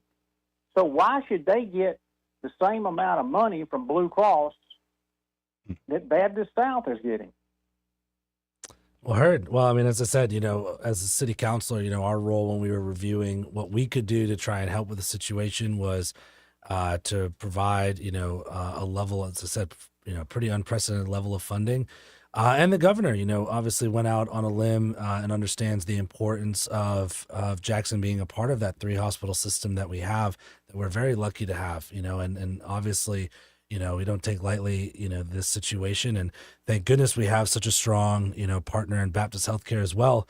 But, the governor understood that and put out, while other hospitals were closing, came to the table and saw the need. So, as I said, we are focused, we are committed on, and we have demonstrated that commitment as requested earlier in the year, and we don't take that lightly. So I appreciate the comments. Well, appreciate it, Simpler Dave. Well, have a good day. Appreciate it, man. We do have to hit a break. We'll come back with more calls at 272-9228. Want to carry News Talk in your pocket? Download the News Talk 93.1 app from the App Store. Available on iPhone and Android. Never miss a moment. Download now. "2026 marks 60 years that hope has had a home in Alabama. At the Alabama Sheriff's Youth Ranches, children who've lost everything through no fault of their own have found something priceless. A safe place to live, a loving Christian family, and the chance to simply be kids again. Here, boys and girls grow up surrounded by care, guidance, and faith, learning right from wrong, learning responsibility, learning they are valued and that their lives have purpose.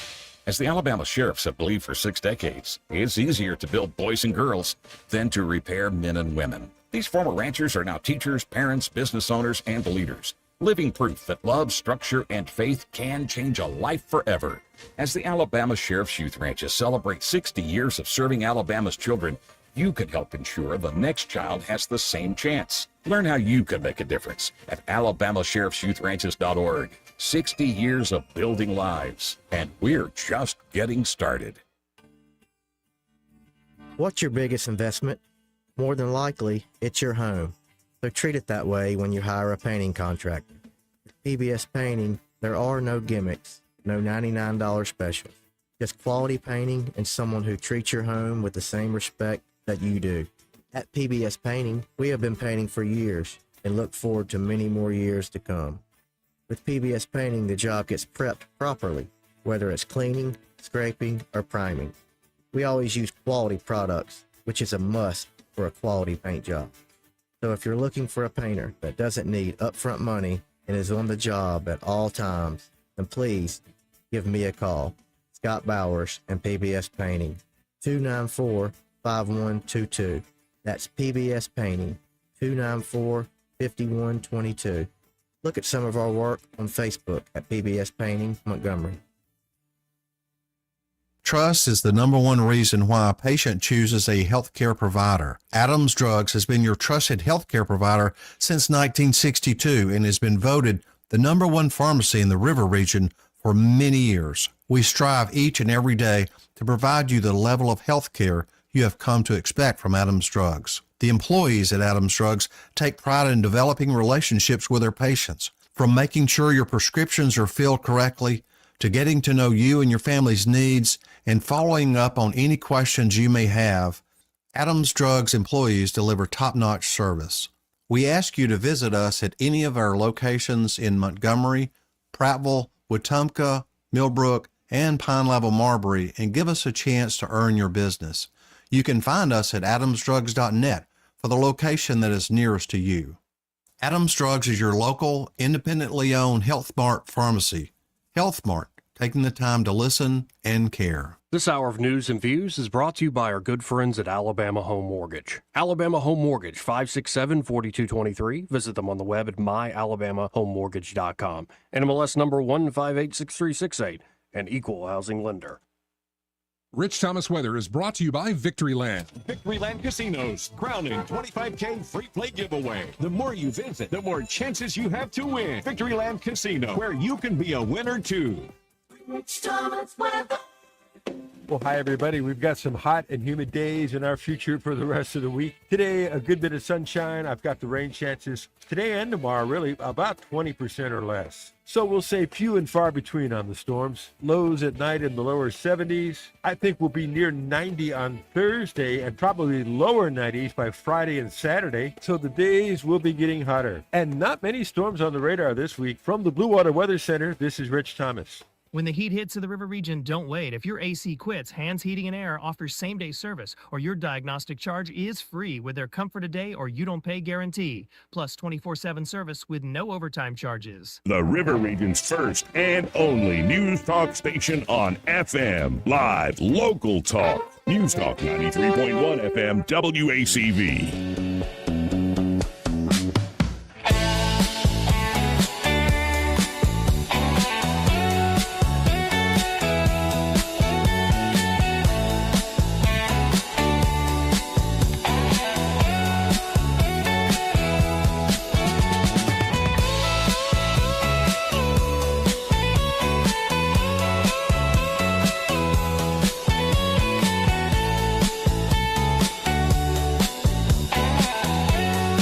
Joey Clark. Welcome back. Again, in studio with us, we have Councilman Andrew Szymanski, Councilman. He's on the Montgomery City Council, folks. You know who he is. Counselor, yeah. And let's go to line 3. You're on there. Who's this? Hey, this is Sam calling from Pike County. Hey, Sam. Hey, good afternoon. First, I'd like to say thank you to Andrew for coming in, Mr. Councilman. It's always a pleasure to know what's going on in the city, and I noticed catch myself when I catch you on the local news. I always pay a little bit more attention to what you're saying. Thank you. Yeah, man, the talk radio works. Couple things. I've completely lost my train of thought. Let me just jump to June 19th, a few days ago, in the Troy local paper. There's an article. Miss Figures. She got Troy Regional Hospital is going to get $2 million in grant money for rural assistance to rural. So I'm just saying that it's a bill that's gone through the federal government, through Congress, and the president's about to sign it. But there were some I apologize. You good? Yeah, man. No, I got the sinus drainage like crazy today. I took an antihistamine. I got run now, but that's okay. We're coming on, man. We're on there. Troy. In my lifetime, I've done some contracting. I installed all the bumper rails in Troy Hospital one year. No, Troy Hospital has been bought and sold like 4 or 5 times, and then they'll sell all the equipment out and replace it. But it's doing well now, and it's a boon to the local community. Jackson, can't imagine it being down for a while. Let me throw this last bit in there. My mother-in-law worked 30 years at Jackson. I still thought they were doing the rotation on the trauma. I didn't realize that it was down just to one hospital. And the Baptist, I saw that where they got excuse me. The sooner they do audit, the better on Jackson. I'm just going to, that's my opinion on that. Sure. Okay. I hope there's some money available that can be found. Well, we've made a lot of money available, and now it's really a negotiation between, the hospital and Blue Cross Blue Shield is really what the acquisition group is. It's kind of holding this up on, and we'll see how that bears out. But it's obviously something we're paying very close attention to. And you mentioned rural, but that is going to be, I think, probably the real kind of question. I hope our federal lawmakers do everything they can to make sure, because look, it's not just here, but everywhere in the state, we want to make sure citizens like that, we all deserve to have access to high quality health care. And that's not just for Montgomeryans, that's for all Alabamians. Yes, sir. And and people say, well, you can get your own life flight. Hey, helicopters cost $1,000 an hour to fly somebody. No, I'm sure it's more than that. More than that, yeah. Oh, yeah. But I'm just. One last thing. Here we go. Here's the fun part. Parents still got property south side over Montgomery near Seth Johnson and whatnot. Yeah, man. Trash. It didn't run Thursday and Friday. So it was something like that. I think pickup came Sunday evening, but that's okay. It's Montgomery. You just have to relax. But over the years, sanitation crew was very good as my parents got older. They come up and get the can. They don't jump in, and we got great service from the city. So thank you very much. Yeah, no, I mean, it's a huge shout out to the sanitation folks, and thanks for pointing that out. I know a lot of the residents have developed relationships with the people that are at the end of their driveway twice a week. I know people do like Christmas gifts and thank you cards and that kind of stuff. And Look, I understand. Like the previous caller made the point. I pay my taxes, I pay my bill on time, and I have an expectation of service. I get that. I totally get that. But when it does come to things like equipment and personnel, there are some challenges, and especially when it comes to finding the people to staff the positions that we have. It's just a changing world right now, and whether that be that or making sure that our wonderful Parks and Rec department is keeping our public spaces clean and cut and all that kind of stuff. There's a lot that goes into running and managing a city. I think we need to be focused on and intentional when it comes to how we're investing, making sure that we are providing all of the equipment, all of the budgetary things that we do to make sure salaries get paid, and make sure people that are giving to this city day in and day out are receiving what they expect as well. So it is. I understand. I understand the frustration, and we shouldn't sugarcoat that. It is frustrating. And it does seem like, for some of my neighborhoods, there has been a couple of more recent weeks where there's been lack of pickup. And I think also, we have to make sure that we're doing a good job of communicating, because, we have some of these holidays, went out 4th of July holiday. Make sure everybody's checking the schedules to understand exactly if there's going to be a disruption and something like that. So, from all standpoints, we have to make sure that we are doing the best job that we can as a city. And then when we have opportunities to do better, we take those as well. Outstanding. Last thing for me, maintenance money. I remember in the military, maintenance. How important maintenance is a promise to the future. And there's a lot of people that don't want to spend money on maintenance, like, say that whole island of Jamaica. Not Jamaica, excuse me. Puerto Rico, no infrastructure money being spent, and so they're right on the edge of having nothing, and we don't want to see the city be like that. We want our stuff taken care of because it directly helps the city. I'm rambling now. Appreciate it, Sam. Don't let the antihistamines get the better of you. Yeah. Appreciate the call, and I think you make a good point. Deferred maintenance and maintenance in general is just something that. Not just Montgomery, but I'll tell you what, if I could do it all over again, I might get into the asphalt and paving business or bridge building business, because, right now we're seeing it. It's not just here. It's not just Alabama. Right. It's every state in the nation is facing this crisis of investing into infrastructure, improving our roads and bridges. And we're seeing, really how expensive that is. It is unbelievable how much money it costs to pave, stripe, maintain, fix curbs, gutter, all that kind of stuff. And it is a challenge because, you want to do all these big innovative things, of course. You want to make sure that you're paying, all of your departments, public safety, all these kinds of things have money available when catastrophe strikes, then also make sure that you're getting your roads and bridges repaired. So it's a lot, for sure. How are we doing recruiting? I guess I mean that in two different ways. Number one, what are our force levels? I always ask about that with the police force.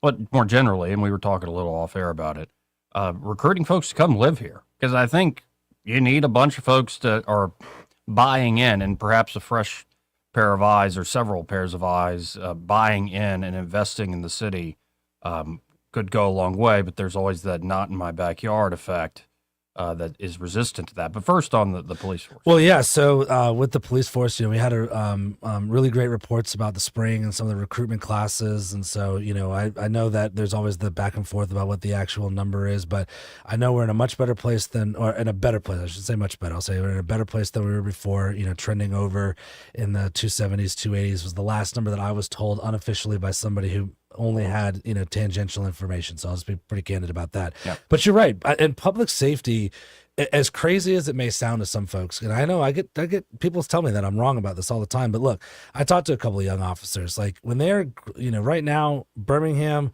Huntsville, Auburn, Tuscaloosa, Mobile, they're all making big aggressive investments, not only into the money that they pay and the signing bonuses. We can all match that, right? We can pay the same starting salary. We can all offer the $15,000 bonus, which was an awesome thing that we did as a council and as a city to authorize that. That's great. But guess what? If I'm 21 years old and you hand me a $55,000 a year starting salary and $7,500 signing bonus, and then 3 years later, an additional $7,500, and I've got that, and I have my choice because everybody in this state is fighting for numbers right now when it comes to police department. I'm going to take my pick, and I want them to choose Montgomery. I believe that Montgomery is a good place for a young person. It has the affordability, it has the access to other opportunity, but it has to be a fun place for young officers to come as well. Same thing for officers that were looking to transfer, right? If you're officer and you're in Duluth, Minnesota, and you're in Detroit and you're freezing every winter and you're looking at the landscape and you're kind of wondering, like, if I was to take a lateral transfer, we're offering bonuses for that too. So is every other municipality in the Southeast or really across the country. And like, are you being competitive to make them say, yeah, this is a city I want to live in? And that goes beyond like just how much money they are making. And so it is important for us to be making investments in other areas. The Biscuit Stadium is a great example of that. We keep talking about some of the challenges at Whitewater. It's not where I want it to be, and I've been a big advocate for it, and I've had to swallow some words a little bit on it, but I'm still hopeful. And that doesn't mean that we need to stop. We still have to figure out a way to as a city, we are in the business, we are competing for residents. That's where we get our tax dollars from, either people to live here or people that are coming in from outside and spending their money here.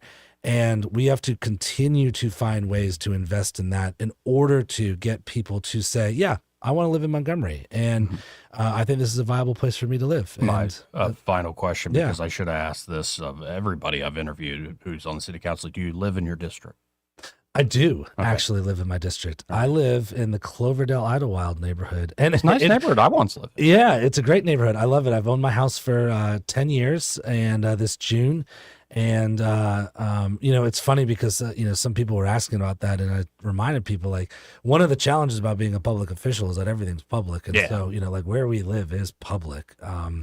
And so that doesn't mean I want a bunch of friends to come over that I don't know on tomorrow night for dinner. But yes, I do live in my district. Well, always great seeing you, man. And thank you for being a good sport, especially with some of the calls. Oh, always. And always welcome here. Yeah, we'll be back in July. And then as we kind of get forward through the rest of the summer, obviously we'll be getting ready for budget season. I'll remind everybody that, and I know it goes without being said, obviously you're not allowed to discharge a firearm in the city, but also fireworks are not legal inside city limits. And as the owner of two wonderful dogs, one really awesome dog, one's the bad dog at the moment, but two wonderful dogs, please do not shoot off fireworks. My dogs would very much appreciate it.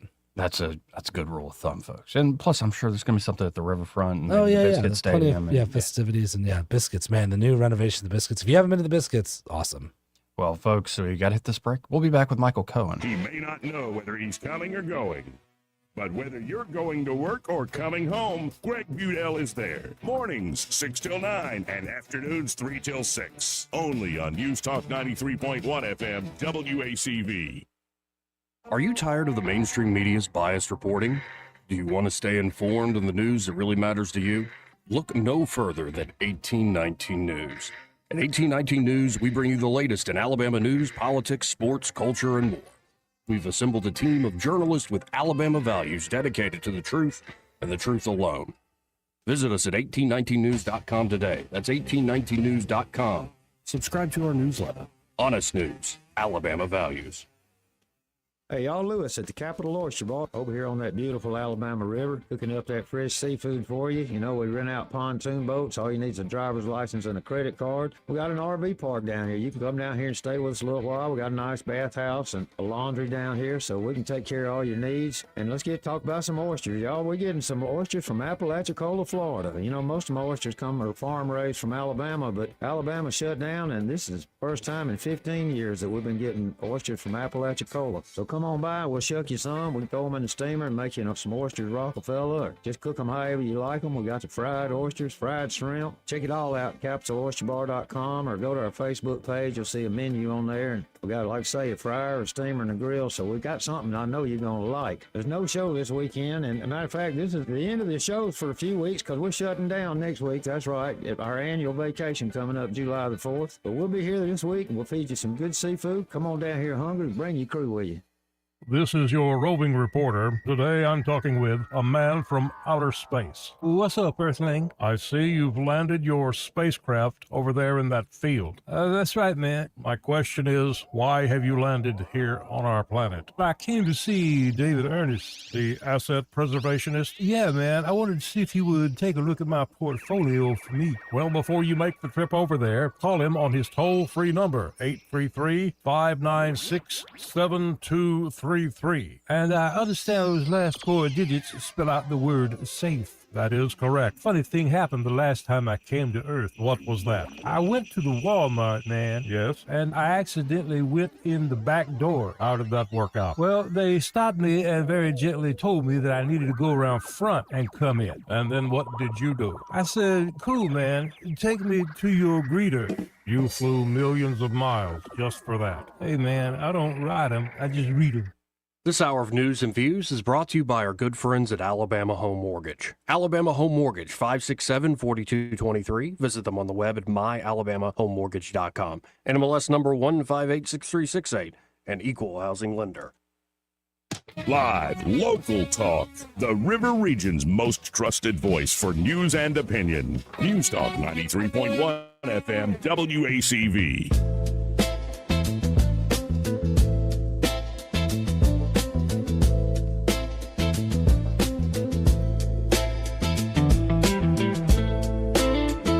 Joey Clark. Welcome back. Let's go right to the phones and talk to Michael Cohen with Cohen's Electronics and Appliances. Hey, Michael, how you doing? I'm doing wonderful. How are you? I'm pretty good. Just cruising through the day, trying to just have hope. I'm hoping and praying for Montgomery, especially for a new mayor. But anyway, that's a whole other thing. Let's you and I were talking off air. Let's do a little bit of a history lesson for folks today. Well, I had a customer that came in today. And way back when we were in Normandale, we sold a line of speakers, which we still carry today, called Klipsch. They were built in Hope, Arkansas, made some really cool little speakers. Their baby speakers were called the Heresies, which by anybody's standards today is huge. It's about the size of a subwoofer or even bigger today. But they weren't bookshelf speakers, but they were floor speakers that were very short. They came up to your knees. Anyway, he bought them from us, paid about $300 for them back then. The new versions today are $2,000. And so anyway, he was excited, but he brought them in, said he'd been storing them. He wanted to see if they still worked. We hooked them up. They still worked. He bought a new receiver for his daughter so he could give her something for Christmas. But as we're loading him in his car, he's like, we got an extra bedroom. I think I'm going to take that over and make it a music room. Mm. I'm not sure she's going to get this. and I'm like, good luck. You need to talk to your wife about this. So, but it was funny that he came in here with the premise that it was going to be for his daughter. And after he heard everything, he's like, I think I'm going to keep this. Yeah, that works really good. I think it probably took him back to his younger days. Well, and then just knowing that the speakers are $2,000 a piece today, it excited him that he's got almost the same speaker and he's already got them paid for. So anyway, it's nice to see the stuff that, came back from, there was in Normandale. We moved out here in 77. So it's pre-77 and they all still worked. That's awesome. You could see where somebody put a big round dish on top that had leaked water. There's a water stain on the walnut, but other than that, they look good. I mean, we talk about the Cohen's legacy all the time and how long y'all been in business. And there's a shining example right now. Something sold before the 70s, still alive and kicking. Yeah, before Joey. Oh, long before Joey. Yeah. But, folks, if you want to find anything, any sort of just advice, maybe you are trying to set something up for your daughter that you're actually going to take for yourself, or maybe you're looking to, get a new washer dryer unit or big brand new TV or a new grilling option, they got that there at Cohen's across the board. They can help you out. You can always go to thinkcohens.com, but I really encourage you to stop by 2515 Eastern Boulevard here in Montgomery and just stop by. I mean, it's really as simple as stop by, start the conversation, what you need, what you want. And maybe you're just window shopping. You might find something that catches your eye. They're open 9 to 6 Monday through Friday, 9 to 4 on Saturdays. And find Mike will be like, hey, I heard you on the radio show with that Joey Clark fella. That's right. That's right. Come see us, ask us some questions, let us answer your questions, and we'll ask you some questions, and let us help you make the right decision for whatever your needs are. And have a great day. Appreciate you, Michael. Talk again soon. Again, 272-9228 if you want to get in on the conversation. And this entire hour has been brought to you by Alabama Home Mortgage.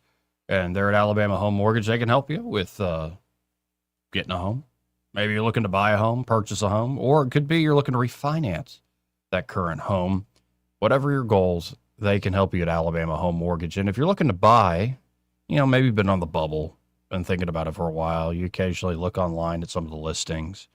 But why not go ahead and start the process? Go ahead and get pre-approved. Doesn't mean you have to pull the trigger tomorrow or the next week or the next month even. But go ahead. See how much you get pre-approved for. That way you can shop with confidence. Sellers take you more seriously. And perhaps once you start that first step, you'll want to take the second, third, fourth step. And that's Alabama Home Mortgage. They can be with you, helping to guide you every step of the way from pre-approval all the way to closing day. And of course, if you're looking to refinance that current home, if you have equity built up in your home for reinvesting in yourself, your property, your family, or perhaps restructuring debt, shoring up a retirement fund, going on that big vacation, whatever the goal, they can help you there at Alabama Home Mortgage. So check them out today. You can always start the conversation at 567-4223. That's 567-4223. Or you can apply online at myalabamahomemortgage.com. There is a difference in mortgage companies like Kim and Madeline. Prove that to you today. NMLS number 1586368, an equal housing lender. Broadcasting from the Riverside Chevrolet Master Control Center, this is WACV Cusana, News Talk 93.1 FM. When it's Chevy, it's Riverside. With SRN News, I'm Bob Agnew in Washington. Today is the 4-year anniversary of the repeal of Roe v. Wade. Marjorie Dansenfelser of Susan B. Anthony Pro-Life America says the next battle in the country will be over abortion pills. The head of the UN Nuclear Agency says that Iranian nuclear enrichment sites will be visited by inspectors. That's a key component in the interim U.S.-Iran deal to reach an end to the war. An Iranian diplomat promptly rejected that claim, saying later today that such vision can only come after a final deal is already made. On Wall Street, the Dow Jones Industrial Average and the other major indexes for that matter have been up and down so far today. It's the Dow still treading water, way up in positive territory, actually by 210 points. The Nasdaq has reversed course, however. Right now, it's off by about 93. The S&P 500 slipping below the even mark. It's down by 14 points. This is SRN News. Health insurance rates are surging in America, leaving millions without affordable options. If you're sick of having paychecks eaten up by healthcare costs or dealing with mega corporations, then listen to this. Christians don't need to waste money on a broken system. That's why I want to tell you about Christian Healthcare Ministries. It's an alternative to traditional health insurance at half the cost. With CHM, fellow believers contribute monthly to help pay each other's medical bills. There's no enrollment period, so you can join anytime. And you aren't restricted to provider networks, so you choose the doctors and hospitals you want. It's that simple. CHM is not insurance. It's a ministry that puts faith into action. Feel the difference of financial support and biblical care from fellow believers. Join CHM today by visiting chministries.org/wellness. That's chministries.org/wellness. Rich Thomas Weather is brought to you by Alabama Wholesale Lumber. It's more than just great prices on lumber. From Trex decking to energy-efficient windows and Tamco shingles, Alabama Wholesale Lumber has it all. Well, hi, everybody. We've got some hot and humid days in our future for the rest of the week. Today, a good bit of sunshine. I've got the rain chances today and tomorrow, really about 20% or less. So we'll say few and far between on the storms. Lows at night in the lower 70s. I think we'll be near 90 on Thursday and probably lower 90s by Friday and Saturday. So the days will be getting hotter. And not many storms on the radar this week. From the Blue Water Weather Center, this is Rich Thomas. 1819 News. The City Council of Montgomery met this past Tuesday night and considered a situation where a council member is not living within the district she was elected to represent. The city council member in question is Marcia Johnson. She purchased a home in 2024 that is outside of District 3. The council unanimously approved a resolution to vacate Johnson's seat and instead to hold a special election to fill the vacant seat. That special election has been set for September 1st. Candidates who seek to qualify for this race can do so until July 14th. I'll be back with more Alabama stories after this. Covenant Rescue Group seeks to directly support organizations and agencies that are fighting the global battle against human trafficking. They do this through funding, procuring, and advocating. You can go to covenantrescue.org for further details. They need your donations, guys. Hop on and donate. A Birmingham resident who recently spoke at a Birmingham City Council meeting this past Tuesday ended up being physically removed by police officers from that meeting. Terry Michael has been engaged in Birmingham politics for some time, and especially most recently in demanding answers and government transparency on the data centers that are being built in the greater Birmingham area. Terry Michael took to social media after her removal from that meeting. Whenever a hyperscale data center were to come into Birmingham, we should have had a public hearing, but they took that away. So yeah, I'm speaking up, but I haven't been disrespectful. To treat a citizen like this and to have no warning. I mean, all of a sudden, those cops were just on both sides of me, and they're grabbing my shoulders and they're throwing me out. So I am really, really worried about the city of Birmingham and what in the world is going on with these data centers to make them act this way. I don't know. I'm Andrea Thompson. For more news affecting Alabamians, go to 1819news.com. And while you're there, subscribe to the daily newsletter. Tired of spending your weekends fighting weeds, patchy grass, and a mower that never starts? Mosley Lawn Pros is the solution. They handle residential and commercial lawn maintenance, landscaping, cleanups, and property care so you don't have to. They show up on time, do the job right, and leave your lawn looking sharp every time. Stop stressing over your yard and start loving it. When it comes to your lawn, call the crew your neighbors and local businesses trust. One call, one crew, problem solved. Mosley Lawn Pros, built on hard work, driven by quality. Find them today on Facebook or Google. This hour of News and Views is brought to you by our good friends at Cole Plumbing, 279-8919. Cole Plumbing is number one in the number two business. You don't have to dig a hole. They have proprietary pipelining technology. Ask them about their tankless water heaters. Remember, when you have trouble with your bowl, call on Cole. Welcome to Eclectic Coins, Montgomery's largest coin dealer, specializing in buying and selling investment-grade gold and silver coins. And they have a large selection of rare coins and coins from around the world. Visit them at 543 Northeastern Boulevard or on the web at eclecticcoins.com. Eclectic Coins, where collectors who know, go. The views and opinions of the following program are solely those of the host and other contributors. These do not necessarily represent those of Liberty Acquisitions 825, Blue Water Broadcasting, its management, staff, or any advertisers.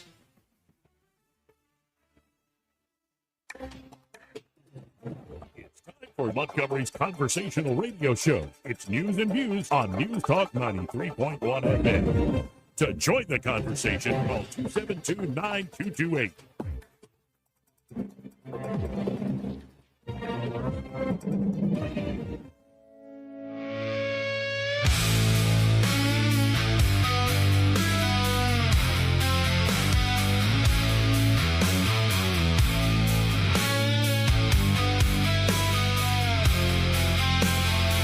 Joey Clark.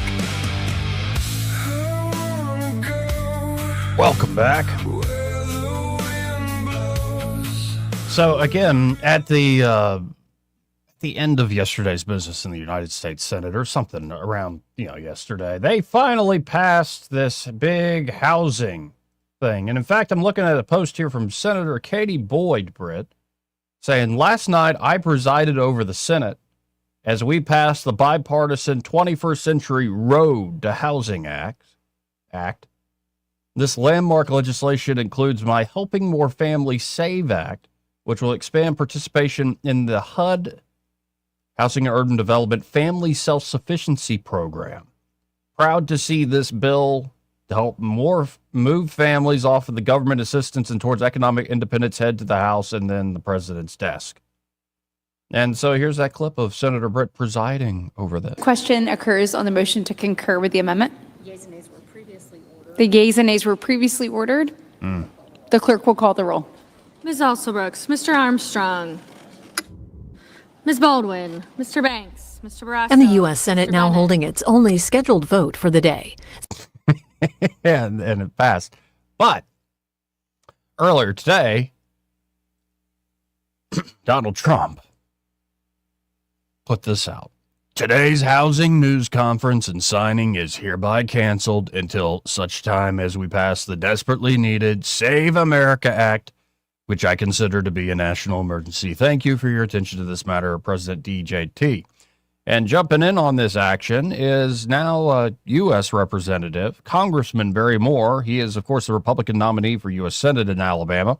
After winning that runoff against Jared Hudson, he put this out on X, responding to Trump, saying, "There is no legislation that is more important than the Save America Act. The Senate needs to listen to the president and nuke the filibuster to pass the Save America Act." Of course, Senator Britt voted in favor of the bill. It passed 85-5 by the U.S. Senate. Katie Britt voted for it. U.S. Senator Tommy Tuberville voted against the legislation. And of course, the Save America Act would require voters to provide documentary proof of U.S. citizenship to register to vote in federal elections. So, yeah, I guess after they've counted all the gays and nays, we were able to, come to a standstill thanks to the President of the United States. And honestly, anytime I see a big government package about making something cheaper, I'm generally like, what? I mean, you're going to make it more expensive, right? Now, speaking of the SAVE Act, this is something I first heard from Gary Palmer about how to make this something that goes through the reconciliation process where you only need 50 votes in the Senate. You don't need 85. You don't need 56. You don't need 60. You just need 50, and the vice president can break a tie.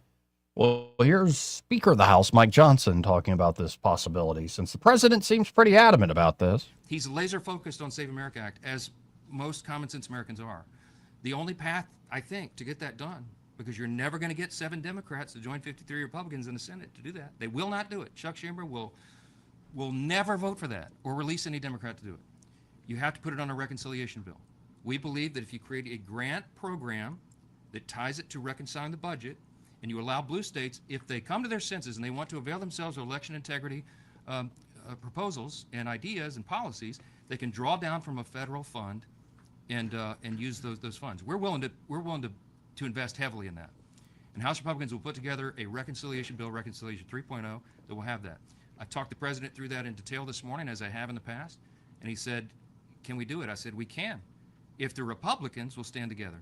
We're on the line right now to defend it. Hold on. So that's what we're going to do. The president said, "I want to see some progress on it." I said, "I'd love to show it to you. We got a meeting today and some more coming up." And so he decided, and I didn't announce it, I wanted him to announce it, but we're delaying this. As you know, he has a window of time before he has to sign a bill, and he's going to use a little bit more of that window of time, and we're going to go through this together. Now, the housing bill is a great product because this guy right here fought like a warrior poet to defend our principles. It did have a lot of Elizabeth Warren's preferences and policy provisions in the original. Yeah. It did have Elizabeth Warren. We cleaned it up, but 80, like most people still voted for it in Washington because it's a big Christmas tree. Everybody gets a gift. Santa brought everybody something, which makes people happy in the moment, and it's easy to vote for in the moment. But I do wonder about the long run here. Of course, earlier today, there was a big ruling by a D.C. appeals court. Federal appeals court handed President Trump a significant win in his mass deportation efforts with a ruling Tuesday reviving his administration's move to speed up deportations of undocumented immigrants in the United States. The ruling from the U.S. District Court of Appeals, U.S. D.C. District Circuit Court of Appeals, allows the Trump administration to cast a wider net over who's subject to the fast-track deportation procedure known as expedited removal, which allows immigration authorities to remove an individual from the country without a hearing before an immigration judge. The decision allows the administration to move forward with its plan to quickly deport undocumented immigrants who are residing in the United States and can't prove they've lived in the country continuously for 2 years or more. Interesting. A trial court has previously blocked the administration's January 21st, 2025 maneuver to expand the policy beyond just migrants who are apprehended within 100 miles of a land border and within 14 days of arrival. Judges Justin Walker and Naomi Rao, both Trump appointees, sided with the administration. Judge Robert Wilkins, who was put on the bench by President Obama, dissented. Shocking. The majority opinion by Walker rejected the challengers' arguments that the expanded policy would violate the Constitution's right to due process. The Department of Homeland Security General Counsel James Percival celebrated the ruling on X, saying the D.C. Circuit vindicated the administration. For years, DHS has arbitrarily limited expedited removal to 14 days, even though it applies to illegal aliens who entered the country illegally within the last 2 years. Today, the D.C. Circuit vindicated our decision to apply the law as written. Percival said, adding, it's not too late to self-deport and receive a $2,600 stipend the administration has offered. The Trump administration's push for fast-track deportations will subject people to an unfair and error-prone system. The ruling undermines the fundamental principle that people receive due process when the government seeks to deport them, said a senior staff attorney with the ACLU's Immigrants' Rights Project and lead counsel. They said they're exploring next steps. But yeah, puts a big tool back in the toolbox there for the Trump administration on their efforts in regards to illegal immigration. Now, that's not all that's going on, though. Trump also threatening big oil, because we live in this day and age. The big oil companies are not dropping their price at the pump commensurate with the sharply lower prices they are paying for oil. Those prices are dropping like a rock. In other words, customers are being gouged. Gouged is quote-unquote gouged. I've instructed the DOJ to immediately start looking into this. Gasoline prices better start going down a lot faster than what I'm seeing. And by the way, the president was on Capitol Hill today. He had a lunch with the senators in the GOP caucus there. And so let me try to find that real quick, because this is happening in the last hour or so as we were talking local issues. Trump going and greeting the cameras after this dinner. And John Thune and Barrasso and Rick Scott, they all look so excited after that lunch meeting. Like, it was all just love. It was all love, folks. There was no threats made. There was none of that made. None of that was needed. But here, let's check out some of what the president had to say. Here, let's just add this one real quick. Again, just breaking, the White House putting out these clips of them walking out. Every election's important. We're doing very well. They want a lot of communists to come in. I'm saying it a little bit differently, but the people that they're pushing are communists, and this country is not going to have communists. Thank you. So Trump coming and really enjoying we had a really great meeting, and we're very proud of the party. We like everybody really in the room. I don't like a few people, but that's okay. I think you know who they are. But I'll give you that information someday. But for the most part, we have a really well unified party, and I said it very strongly. We have the hottest country anywhere in the world. We're the most powerful, we're the smartest, we're the most respected. 2 years ago, we were a laughingstock all over the world. We had a terrible group of people representing us. Every leader, I just left G7, every leader, and we had a lot of people in addition to G7, as you know, came. Everyone said, what we've done in a year and a half is a miracle. We have the hottest country in the world, and we want to keep it that way. We have more factories being built right now than we have at any point at any time in the history of our country. And all of those factories are opening up soon. It's all jobs. And our job numbers are incredible anyway. I see that oil just broke the $70 number. Who would have thought that was going to happen? and that's during a war. And Iran is being very nice. They're agreeing to everything that I want, and they have to. Otherwise, we just go back and do what we have to do. Thank you very much. But apparently the inside scoop is Trump did not hold back in his lunch with the Senate Republicans. Spent 90% of his time, 90% of that lunch railing on rhinos like Lisa Murkowski, Bill Cassidy, and Mitch McConnell. That was according to Punchbowl News. So you can see all the stern faces don't match Trump's energy. He came in there and had to smack them around a little bit. And given the way the Senate works, I just have a sense that they don't like to smack each other around too much unless, well, they can actually get away with it. Then they like a good smack. And speaking of Iran, Marco Rubio was asked about all sorts of stuff in regards to Iran earlier today. And of course, I believe he's in the Middle East about a peace deal between Lebanon and Israel, or at least a security agreement and understanding. But here is the Secretary of State now in the Middle Eastern theater. We saw J.D. Vance all last week. Let's get a view of Marco at work. Concerns at all that the GCC is planning to meet with Oman and Iran to discuss this new quote-unquote mechanism that the Iranians have floated? No, I think they'll be against it. I think the whole world will be against any mechanism that charges money to use an international waterway. It's that simple. The president's already said it. That's not going to happen. When we mean open the straits, we mean open the straits free in international waterways. So we'll express that tomorrow. I am certain that not only will every country in the Gulf region be supportive, probably with the exception of Iran, but all the GCC members will be supportive, but the whole world will be supportive. I know of no country on the planet that supports tolling or a fee for the use of the straits. That's not going to happen. The president has been abundantly clear. Concerns. And Trump, as you just heard him say, leaving that Senate lunch, Iran's giving me everything I want. Of course, Iran's saying all the opposite stuff, like this was the capitulation, this was the surrender of the United States. Mm-hmm. So here's Rubio commenting further on this 60-day period, these negotiations. And, you know, it is a bit up in the air. That's kind of the nature of these sorts of things. It's not going to be all built in a day. Let's listen to the Secretary of State. Look, obviously, anytime you enter into a negotiation, it's a process of give and take. This is a temporary measure. It's for 60 days. And as a result, we expect them to live up to the commitments they made in Switzerland. If they don't live up to those commitments, the president has a lot of options at his disposal, including, I'm not saying he's going to do it, I'm saying including reversing these sanctions. They've made very straight up commitments in Switzerland, and the president has been very clear they need to keep those commitments. If they do, we'll keep forward. If not, the president will have options at his disposal for what to do about it. Options.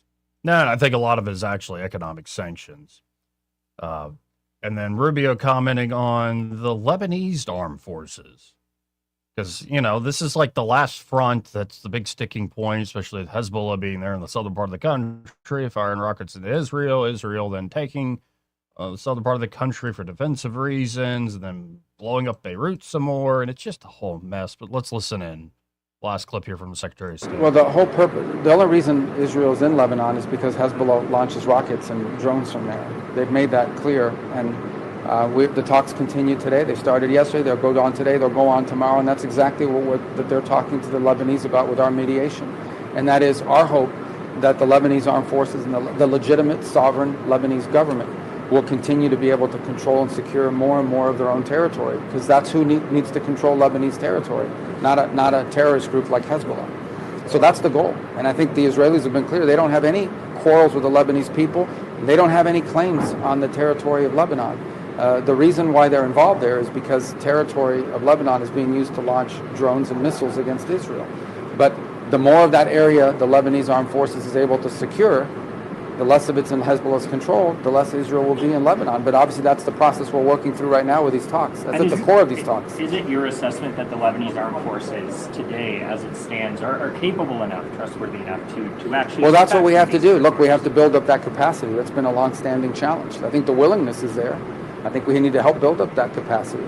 And one of the issues that's been discussed in these negotiations is about the creation of pilot zones, specific defined areas where the Lebanese armed forces can go in, take control and secure that territory, and then move on to the next pilot zone.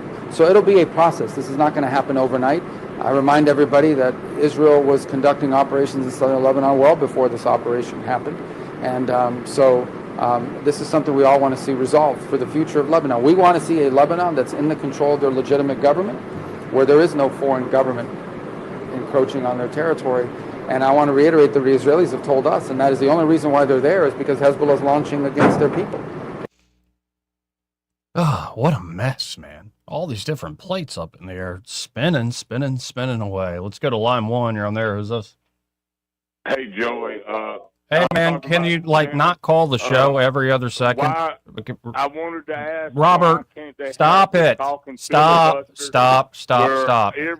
Seriously, how many beers are you in today, man? Goodness gracious, dude. Anyway. This is why I don't go to the phones when I'm by myself as much. Anyway. 272-9228. If you want to be an actual caller, and we can play roulette there with whether or not it's Robert or somebody else. Let's go to Coach Tuberville, who is of not just Barry Moore, Coach Tuberville, who voted against this big housing bill, road to the 21st century thing, defending the president's action of holding it up, not doing the signing ceremony. Let's listen in. Yeah, that's a no-go. He's not going to take anything out of the Save America Act. What's in there needs to stay. We just talked about the avenues of the talking filibuster, or voting out the regular filibuster and voting it in. Because this is, and President Trump's right here. Again, I travel the country. If we don't do something with the filibuster and we don't get things passed, it'll be the last time we'll have a Republican president or a Republican Senate or a House. That's how fast this country is going down to communism. And we need to stop it. We can stop it. It's balls in our court. President Trump said that. Balls in your court. I'm here to support you. Let me know if there's anything I can do. But this is what we have to do to save the United States of America from communism. He's exactly right. So not surprised that Tuberville's giving him dogged support. But you got to wonder, can he get it done with just 50? Because it doesn't look like McConnell or Collins or Murkowski or Tillis, any of these folks are really going to budge, which is a crying shame. And, Thune wants to act like, well, it's just math. Well, put it through reconciliation already. Let's actually get something done here. Now, another angle to the Iran thing, we have the Treasury Secretary went on CNBC, and he was talking about more the economic aspect of, using dollar dominance to make sure we're getting, the advantage for the American people. Isn't it fun running an empire? Dollar dominance is essential, and everything President Trump is doing here is, if you look, the new Venezuela is invoicing in dollars. They're coming back onto the dollar system. They've been sanctioned. They were not allowed to translate or to transact in dollars, and now the dollar is going to be the centerpiece of their trade. They were selling discounted oil to China and not getting dollars. We're seeing in the Iranian negotiations, the Iranians will be invoicing in dollars. So everything we are doing is pushing the dollar back. It's never left as the centerpiece for the global currency system, but we're reinforcing it. I would anticipate when the Russia-Ukraine conflict ends, that Russia will want to come back in the dollar system because, again, the dollar, it's our liquidity, it's our capital markets, it's the depth and breadth. Everyone wants to be here. And I think many times, the great thing about the United States is we course correct when we go too far one way or the other. And I think we should not be shy about flexing where we have advantages, and where we have advantages, share with our allies and push back on those who are not aligned with us. So, there are a lot of ways we can flex our muscles, but just my takeaway from all that's happening in the news is, again, how many plates they got spinning in the air. We're going to hit a quick break. We'll be right back with a update. The Southern Poverty Law Center, Southern Law, they found a new chief, a new CEO, a new president for the SPLC. We'll do a little profile on who that fella is after this. Want to carry News Talk in your pocket?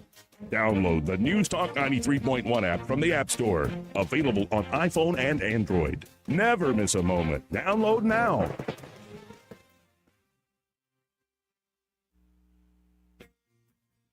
For many homeowners, there's untapped reserves hiding in plain sight. It's not in the savings account. It's not in the stock market. It's right under your roof. Now more than ever, homeowners are sitting on record levels of home equity, and that equity belongs to you. It can be used to consolidate high-interest credit card debt, to pay expensive school tuition, to cover medical expenses, to invest in renovations, you name it, because that money is yours. This isn't about taking on unnecessary debt. It's about using an asset you already own to improve your financial position and your quality of life. The key is understanding your options and choosing the strategy that fits your goals. Let's see what's possible with the equity in your home. Give us a call at Alabama Home Mortgage today at 334-567-4223 or visit us online at myalabamahomemortgage.com. That's Alabama Home Mortgage, because there is a difference in mortgage companies. NMLS 1586368, Equal Housing Lender.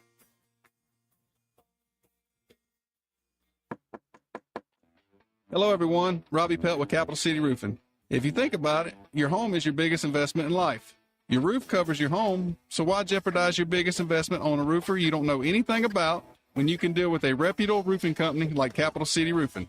We have an A+ Better business rating and the best manufacturers and workmanship warranties available. We do all residential and commercial roofing applications that are certified through the manufacturer to ensure you get the best material and workmanship money can buy. We also have your project in our best interest before and after construction has been done. Don't hesitate to call us if you have any roofing issues or questions. We will match any of our competitors' price and give you the same great workmanship warranty. We also give free estimates. Give us a call today and let us show you the difference. 277-3311. That's 277-3311. Or you can check us out on the web at www.capitalcityroofing.com. Capital City Roofing. We capitalize the roofing industry. For too long, Alabama's statewide news companies have shamed us for our conservative Christian values. Alabama deserves a news company that cherishes our culture, a company that isn't bought and paid for by the powers that be. 1819 News is that company. Run by Alabamians for Alabamians, 1819 News celebrates what is good and beautiful about our state, while exposing those who work against our values in secret. Just go to 1819news.com to learn more. Subscribe to our newsletter. That's 1819news.com. This hour of News and Views is brought to you by our good friends at Cole Plumbing, 279-8919. Cole Plumbing is number one in the number two business. You don't have to dig a hole. They have proprietary pipelining technology. Ask them about their tankless water heaters. Remember, when you have trouble with your bowl, call on Cole. At Sweet Creek Farm Market in Pike Road, you'll find farm fresh, locally grown produce all season long. Alabama tomatoes, Hilton County peaches, sweet corn, squash, zucchini, cucumbers, peas, butter beans, farm fresh eggs, local meat, milk, and so much more. Many of the fruits and vegetables come straight from Sweet Creek Farm's own fields. Visit Sweet Creek Farm Market today, just south of Montgomery on Highway 231. Remember, buy fresh, buy local, buy Sweet Creek Farms. This is your roving reporter. Today I'm talking with a prospector. That's right, man. I'm prospecting for gold. You dig? No, but it looks like you do. And you know the first thing I'm going to do when I strike it rich? What's that? I'm going to hire David Ernest to be my money man. You mean everyone's favorite asset preservationist? That is correct, man. I'm going to call him up at 833-596-7233. 833-596-SAFE. You know, I've heard a lot of good things about David Ernest. You know, he's the best money man around with over 40 years of experience. Experience is necessary, especially when you're digging for gold. That's right, man. And I can see that you don't have very much experience. What do you mean, man? Well, you have the little plastic bucket and shovel like a kid would take to the beach. Yeah, man. Well, I want to start out small and then kind of pace myself up until I strike it rich. Well, maybe you should call David Ernest first. You think he's got a shovel? Never know till you ask. I dig, man. Hey Biscuits fans, make Wednesdays a night to remember with 334 nights at Davos Park. Fans can enjoy $3 hot dogs, $3 peanuts, and $4 craft beer cans while cheering on the Biscuits. It's fun, affordable, and the perfect midweek escape. Get your tickets at biscuitsbaseball.com or call 323-BALL. Butter up! This hour of News and Views is brought to you by our good friends at Cole Plumbing, 279-8919. Cole Plumbing is number one in the number two business. You don't have to dig a hole. They have proprietary pipelining technology. Ask them about their tankless water heaters. Remember, when you have trouble with your bowl, call on Cole. Weather service of H&H Carpets, where right now, get a load of this, listen close, you get a house full of carpet for $19.95 installed. Unbelievable. They're located at 6450 Atlanta Highway, just across from Walmart. Well, hi, everybody. It is a pretty routine June forecast. I think any showers and storms on the radar early this evening will fade out quickly. Otherwise, a very muggy night, overnight low temperature in the lower 70s. Plenty of sunshine with a high temperature near 90 on Thursday. Any storms few and far between. Then expect lower 90s on Friday and Saturday and maybe low to mid 90s by Sunday. It's a steamy forecast. From the Blue Water Weather Center, this is Rich Thomas. Life's a beach with an ASE loan financing the fun you deserve. It's your summer, your way. ASE has the funds. Apply online or at any of our 9 locations. ASE Credit Union. Your life, your goals, your ASE. Federally insured by NCUA. The River Region's News Talk Station. News Talk 93.1. WACV. News Talk 93.1.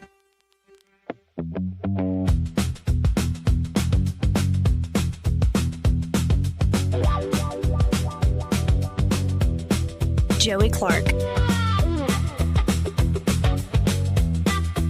Welcome back. And we need to welcome the new president of the SPLC, because apparently the Southern Poverty Law Center has announced its next president and CEO amid their federal indictment into alleged fraud regarding payments to members of the Klan, including for cross-burning materials. And apparently there's this whole love story going on there. Now, I've heard of many love stories, and as a hopeless romantic, getting way too old for being one, but, you know, I know some guys in their 60s and 70s are still that way, so I come by it honestly. As a hopeless romantic, you love to hear a good love story, like how people met. And if it's like, I was in the Klan, and she was working for the Southern Poverty Law Center, and we just, the sparks. But they've named a new president and CEO, Ryan P. Haygood. He currently serves as the president and CEO of the New Jersey Institute for Social Justice. He'll formally join the SPLC in August. Haygood saying, I am humbled and honored to join the SPLC's incredible team and stellar board at this pivotal moment.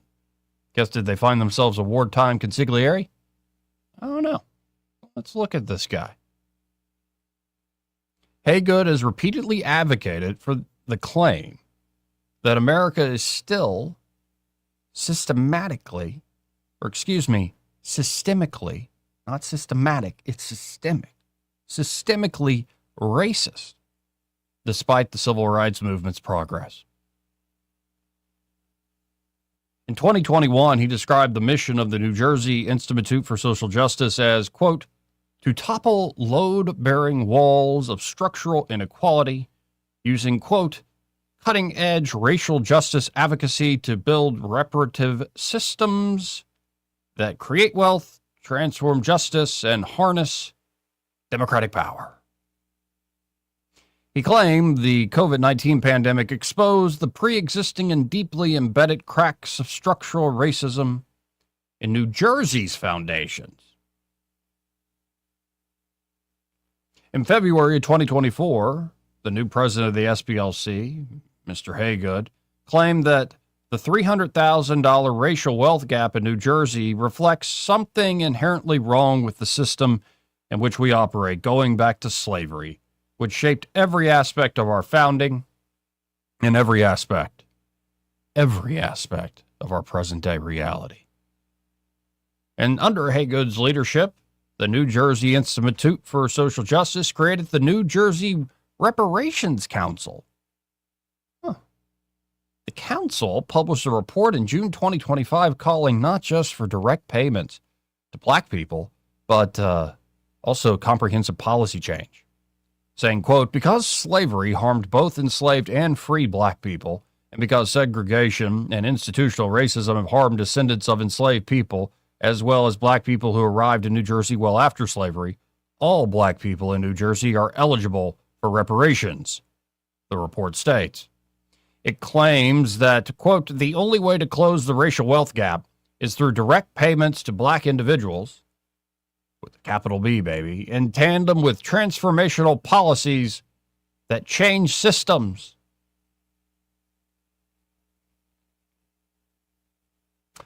These quote-unquote policy remedies include a government entity to oversee reparations, reforms to expand quote-unquote democracy, such as lowering the voting age to 16 years old.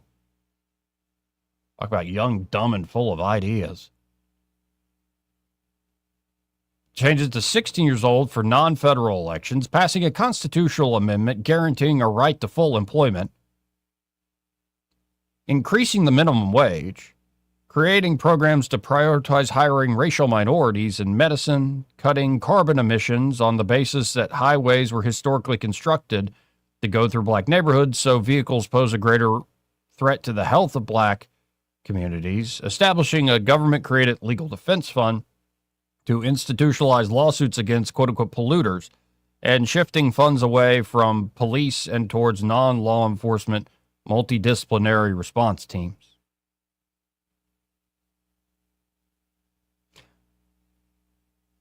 It's a lot of stuff right there. My main takeaway, that sounds like a lot of great stuff for upper middle class folks to make a lot of money, pretending like they're solving a problem. Before joining the New Jersey Institute for Social Justice, Haygood served as Deputy Director of Litigation at the NAACP Legal Defense and Educational Fund. According to his Institute profile, Haygood led LDF's successful challenge to Texas racially discriminatory photo ID law, which Haygood argued was an unconstitutional poll tax. In 2011, Texas passed Senate Bill 14, which required all in-person voters in the Lone Star State to present a valid photo ID when voting. U.S. Attorney General Eric Holder objected to the law, claiming that it violated Section 5 of the Voting Rights Act because it would disproportionately affect black voters. While a federal district court upheld Holder's objection, the Supreme Court later ruled in Shelby County v. Holder in 2013 that the formula for Section 5 was unconstitutional. After the voter ID law went into effect, voter turnout actually increased in Texas, even in urban counties with large minority populations.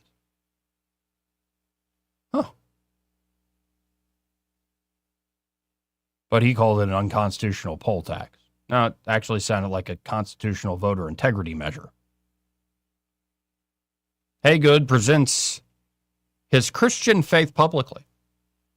His LinkedIn profile references Micah 6:8, which states that God requires people to, quote, do justice, love mercy, and walk humbly with your God.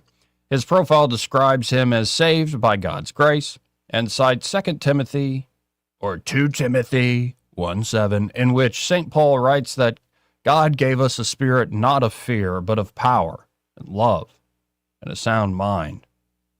Haygood and his wife reportedly mentor young people through CHOSEN, otherwise known as Chosen, a Newark-based group that, quote, seeks to prepare young people for purpose-driven living by developing and supporting spiritual growth, character, educational excellence, leadership, advocacy, and community service.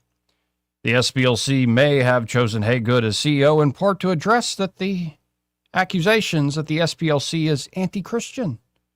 Haygood's faith arguably does not answer this charge, however, because the SPLC still demonizes traditional Christian doctrine on marriage and sexuality as hateful. Yeah. Now, a lot of this always comes across to me as like, if only we just had more socialism. If only we just had more communism, then we could fix all the racial problems. And that's the way that you become true Christians. Not humbling yourself before the Lord your God. And yes, following all his commandments. Micah 6:8 is onto something about doing justice, love mercy, and walk humbly with your God. But that's not how you actually do the will of your Lord. What you need to do is vote the right way And we need to start saving people with this government. That'll really solve the problem. And, and that all that outdated stuff on, like, sodomy, and it's just outdated and just hateful and wrong. Because we were able to just update things, essentially. We've been updating things for the last 500, 600 years. How many updates can we take at this point? Anyway, that's a little bit of a profile on the Southern Poverty Law Center. They have put out a new fella to be the new president and CEO of their organization. We'll see how it works out for him. I don't know, it just seems like a probably fairly smart dude who thinks of himself as well-meaning is going to make a big paycheck, baby.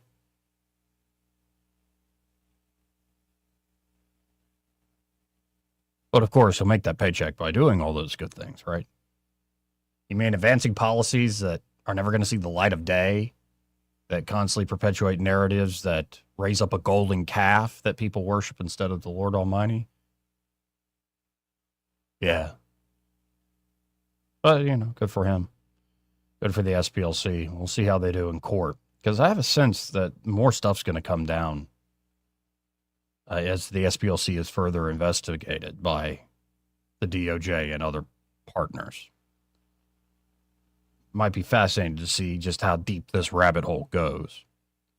So a lot of people have suspected for years that not only are they doing their own thing, that they have been essentially a carve-out for a lot of, what the government was officially doing on behalf of the left in this country. Anyway, times they are changing. And welcome to Montgomery, Brian Haygood. Man from New Jersey coming to help with Southern poverty through the law or something. Anyway, gotta hit another break. We'll be right back after this. He may not know whether he's coming or going, but whether you're going to work or coming home, Greg Budell is there. Mornings 6 till 9 and afternoons 3 till 6. Only on News Talk 93.1 FM WACV. We get this question all the time. Do you handle that? Buying or selling a home? Yes. Commercial? Yes. Land or investments? Absolutely. Hannah and Eddie Realty Group. One team. Every real estate move. 334-322-0662. Running a facility is already demanding. You don't have time for miscleaning, sick days, or inconsistent results. At Janney King Gulf Coast, we have a proven method to solve those problems. Our franchise owners are trained and supported, and our franchise model means the people cleaning your building care about the outcome as much as you do. If your cleaning company is creating more work instead of preventing it, it's time for a clean that you can count on. Visit JannyKingCleans.com to learn more.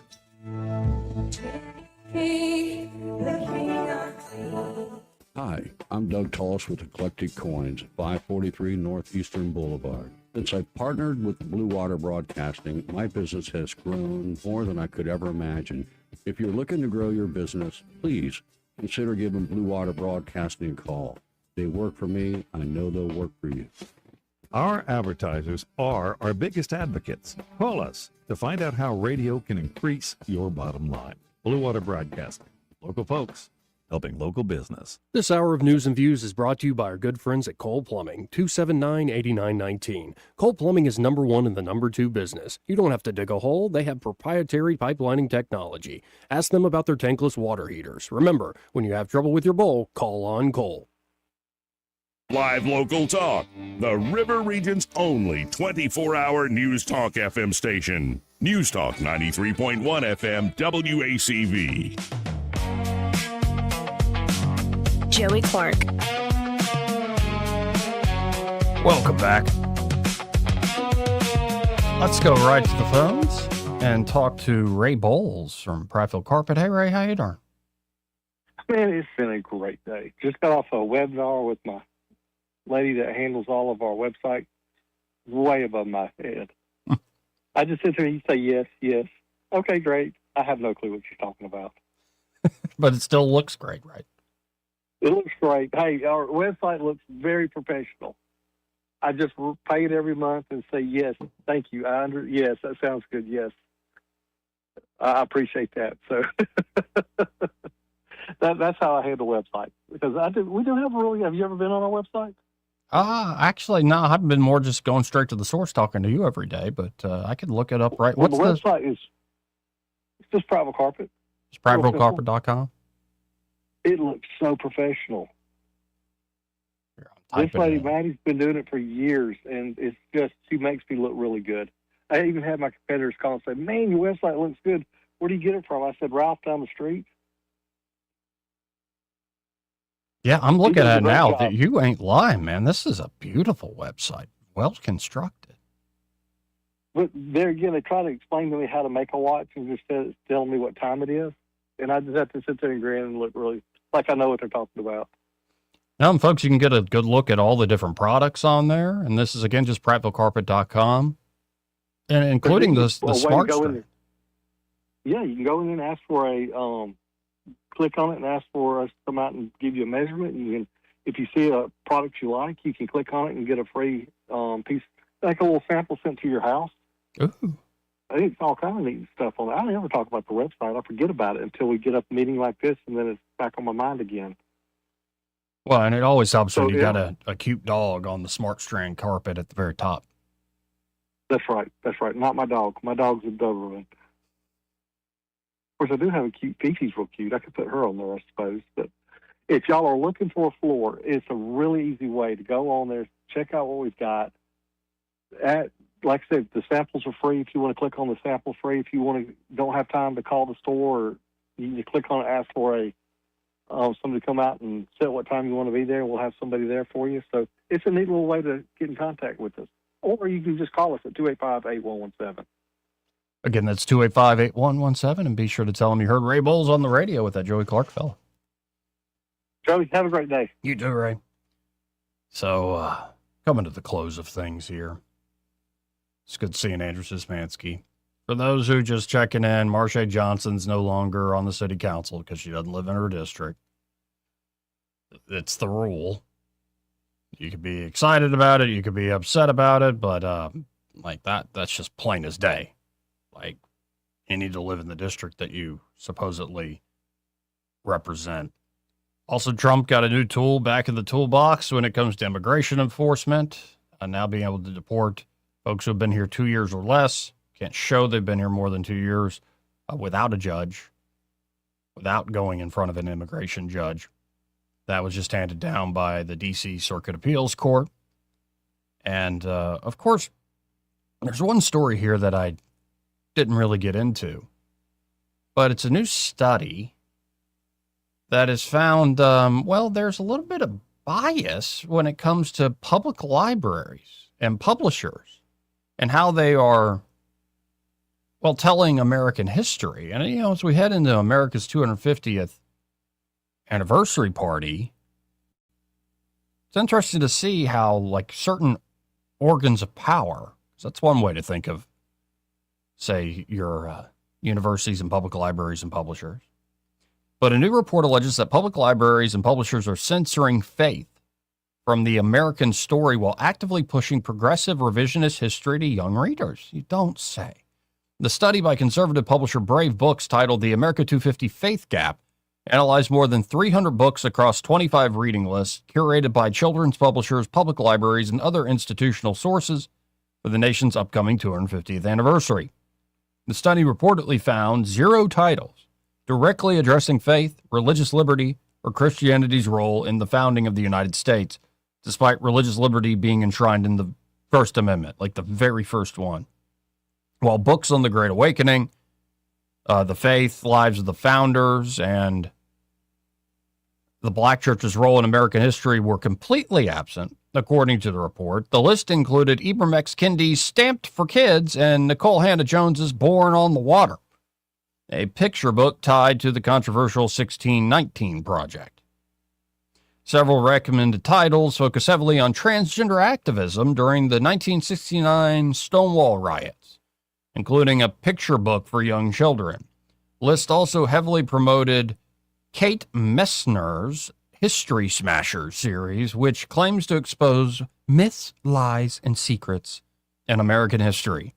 as well as sympathetic biographies of former President Joe Biden and former Vice President Kamala Harris, with no equivalent bios of Republican leaders. According to Brave Books, the most common themes across the list were the American Revolution, minority perspective, black history, civil rights, and women's history. Books focused on American symbols, the classics, the founders, and civics made up the minority of the recommendations. The lists frequently use words like quote-unquote complicated and hidden, untold, to describe American history. And what Brave Books says is an effort to reframe the American story rather than celebrate it. Yeah. Well, because if you reframe it, you can then promote socialism. Brave Books noted that while many of these titles have literary merit and share important historical perspectives, the exclusion of faith leaves the next generation with a skewed view of U.S. history. The report's findings drew sharp criticism from former HUD Secretary Dr. Ben Carson and Outkick host Riley Gaines, who are both Brave Books authors. The Declaration of Independence says our rights come from our Creator, Carson said. Benjamin Franklin called the Constitutional Convention to prayer before they produced a document that has stood for 250 years. He did, in fact. That old dirty dog, Ben Franklin, even that deist Ben Franklin called for prayer because, he actually understood the world couldn't be reduced to the material and our profane fights for power here on this side of Eden. George Washington survived battle after battle in ways that defied all human explanation. These men knew where their strength came from. Ben Carson argued it is essential for young people to understand the role faith and religious liberty played in U.S. history to truly appreciate their freedoms. The generation that does not know where their freedoms come from will not know why those freedoms are worth fighting for, Carson continued.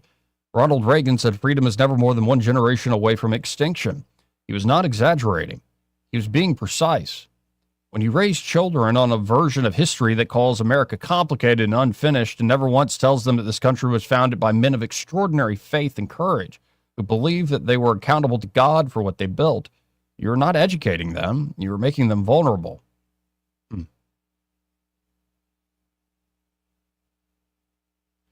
Yeah, I'm not surprised by this. I mean, it's public libraries.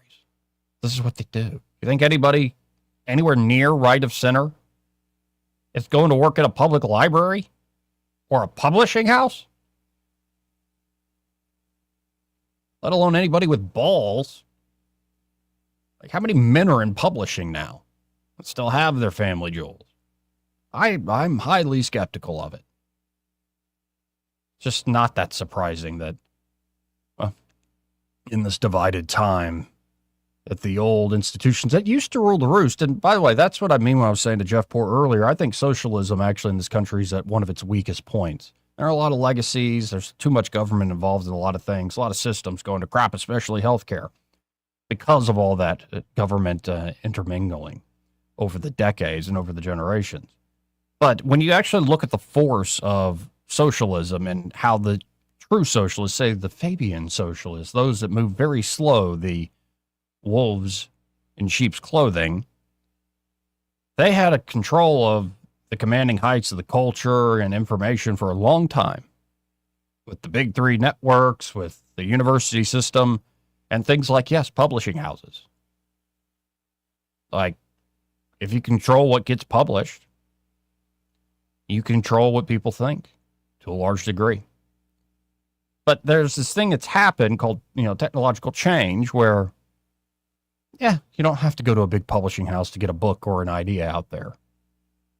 You don't have to go to your public library to find often even free resources elsewhere. And ain't that a beautiful thing?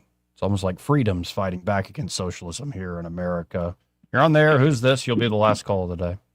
Okay, Joe, this is Rooster. Hey, Rooster. You mentioned Ben Franklin. Mm-hmm. Very, very quickly, I want to tell you what I know about it. I have read and studied on it. The man was a spy for the king, and he was in a club called the Hellfire Club. And when they were restoring his house in London, they found the bones of a bunch of children. Oh, my God. All dead babies up under his house. It was a He was into devil. child sacrifice stuff? What do you think? Like Baal, like Look Moloch at the sort of crowd. stuff? Huh? Like we're back in ancient Carthage sort of stuff? Like worshiping the god Moloch? Oh, worse than that, but they still do all that crap today, man. Oh, probably so. Yeah, and he was one of them. He was not a hero, and he was not our good founder. In fact, when they were going to select what bird to use for our national emblem, Yeah. there's 13 colonies. Well, 6 of them wanted eagles, and the other 6 wanted the gamecock, the fighting rooster, right? Yeah. Well, Franklin wanted a damn turkey. He wanted a So turkey. That's right. He changed his mind and went with the eagles. An eagle ain't nothing but a predator. It's a nasty predator. It will carry off your baby chickens and your kitties and your puppies and all Like that. you would have It's gone with the not- gamecock over the bald eagle? Hell yeah. That gamecock's a bad boy. He defends his life and his family and all that. He is a good bird. I love it, That's man. right. Well, I got to run, It's Rooster. like them when we come out of the land of Canaan, Deuteronomy 22:6. Well, Rooster, I got to run, man. I appreciate the call. All right, dude. man. Thank you. I guess that's the word of the day, folks. Gamecock. Broadcasting from the Riverside Chevrolet Master Control Center, this is WACV Cusada, News Talk 93.1 FM. When it's Chevy, it's Riverside. With SRN News, I'm Bob Agnew in Washington. President Trump has arrived at the Capitol for lunch with Senate Republicans. Actually, he's departed now after the meeting has already been completed. The president surprised some lawmakers today by refusing to sign a bill that he actually supports.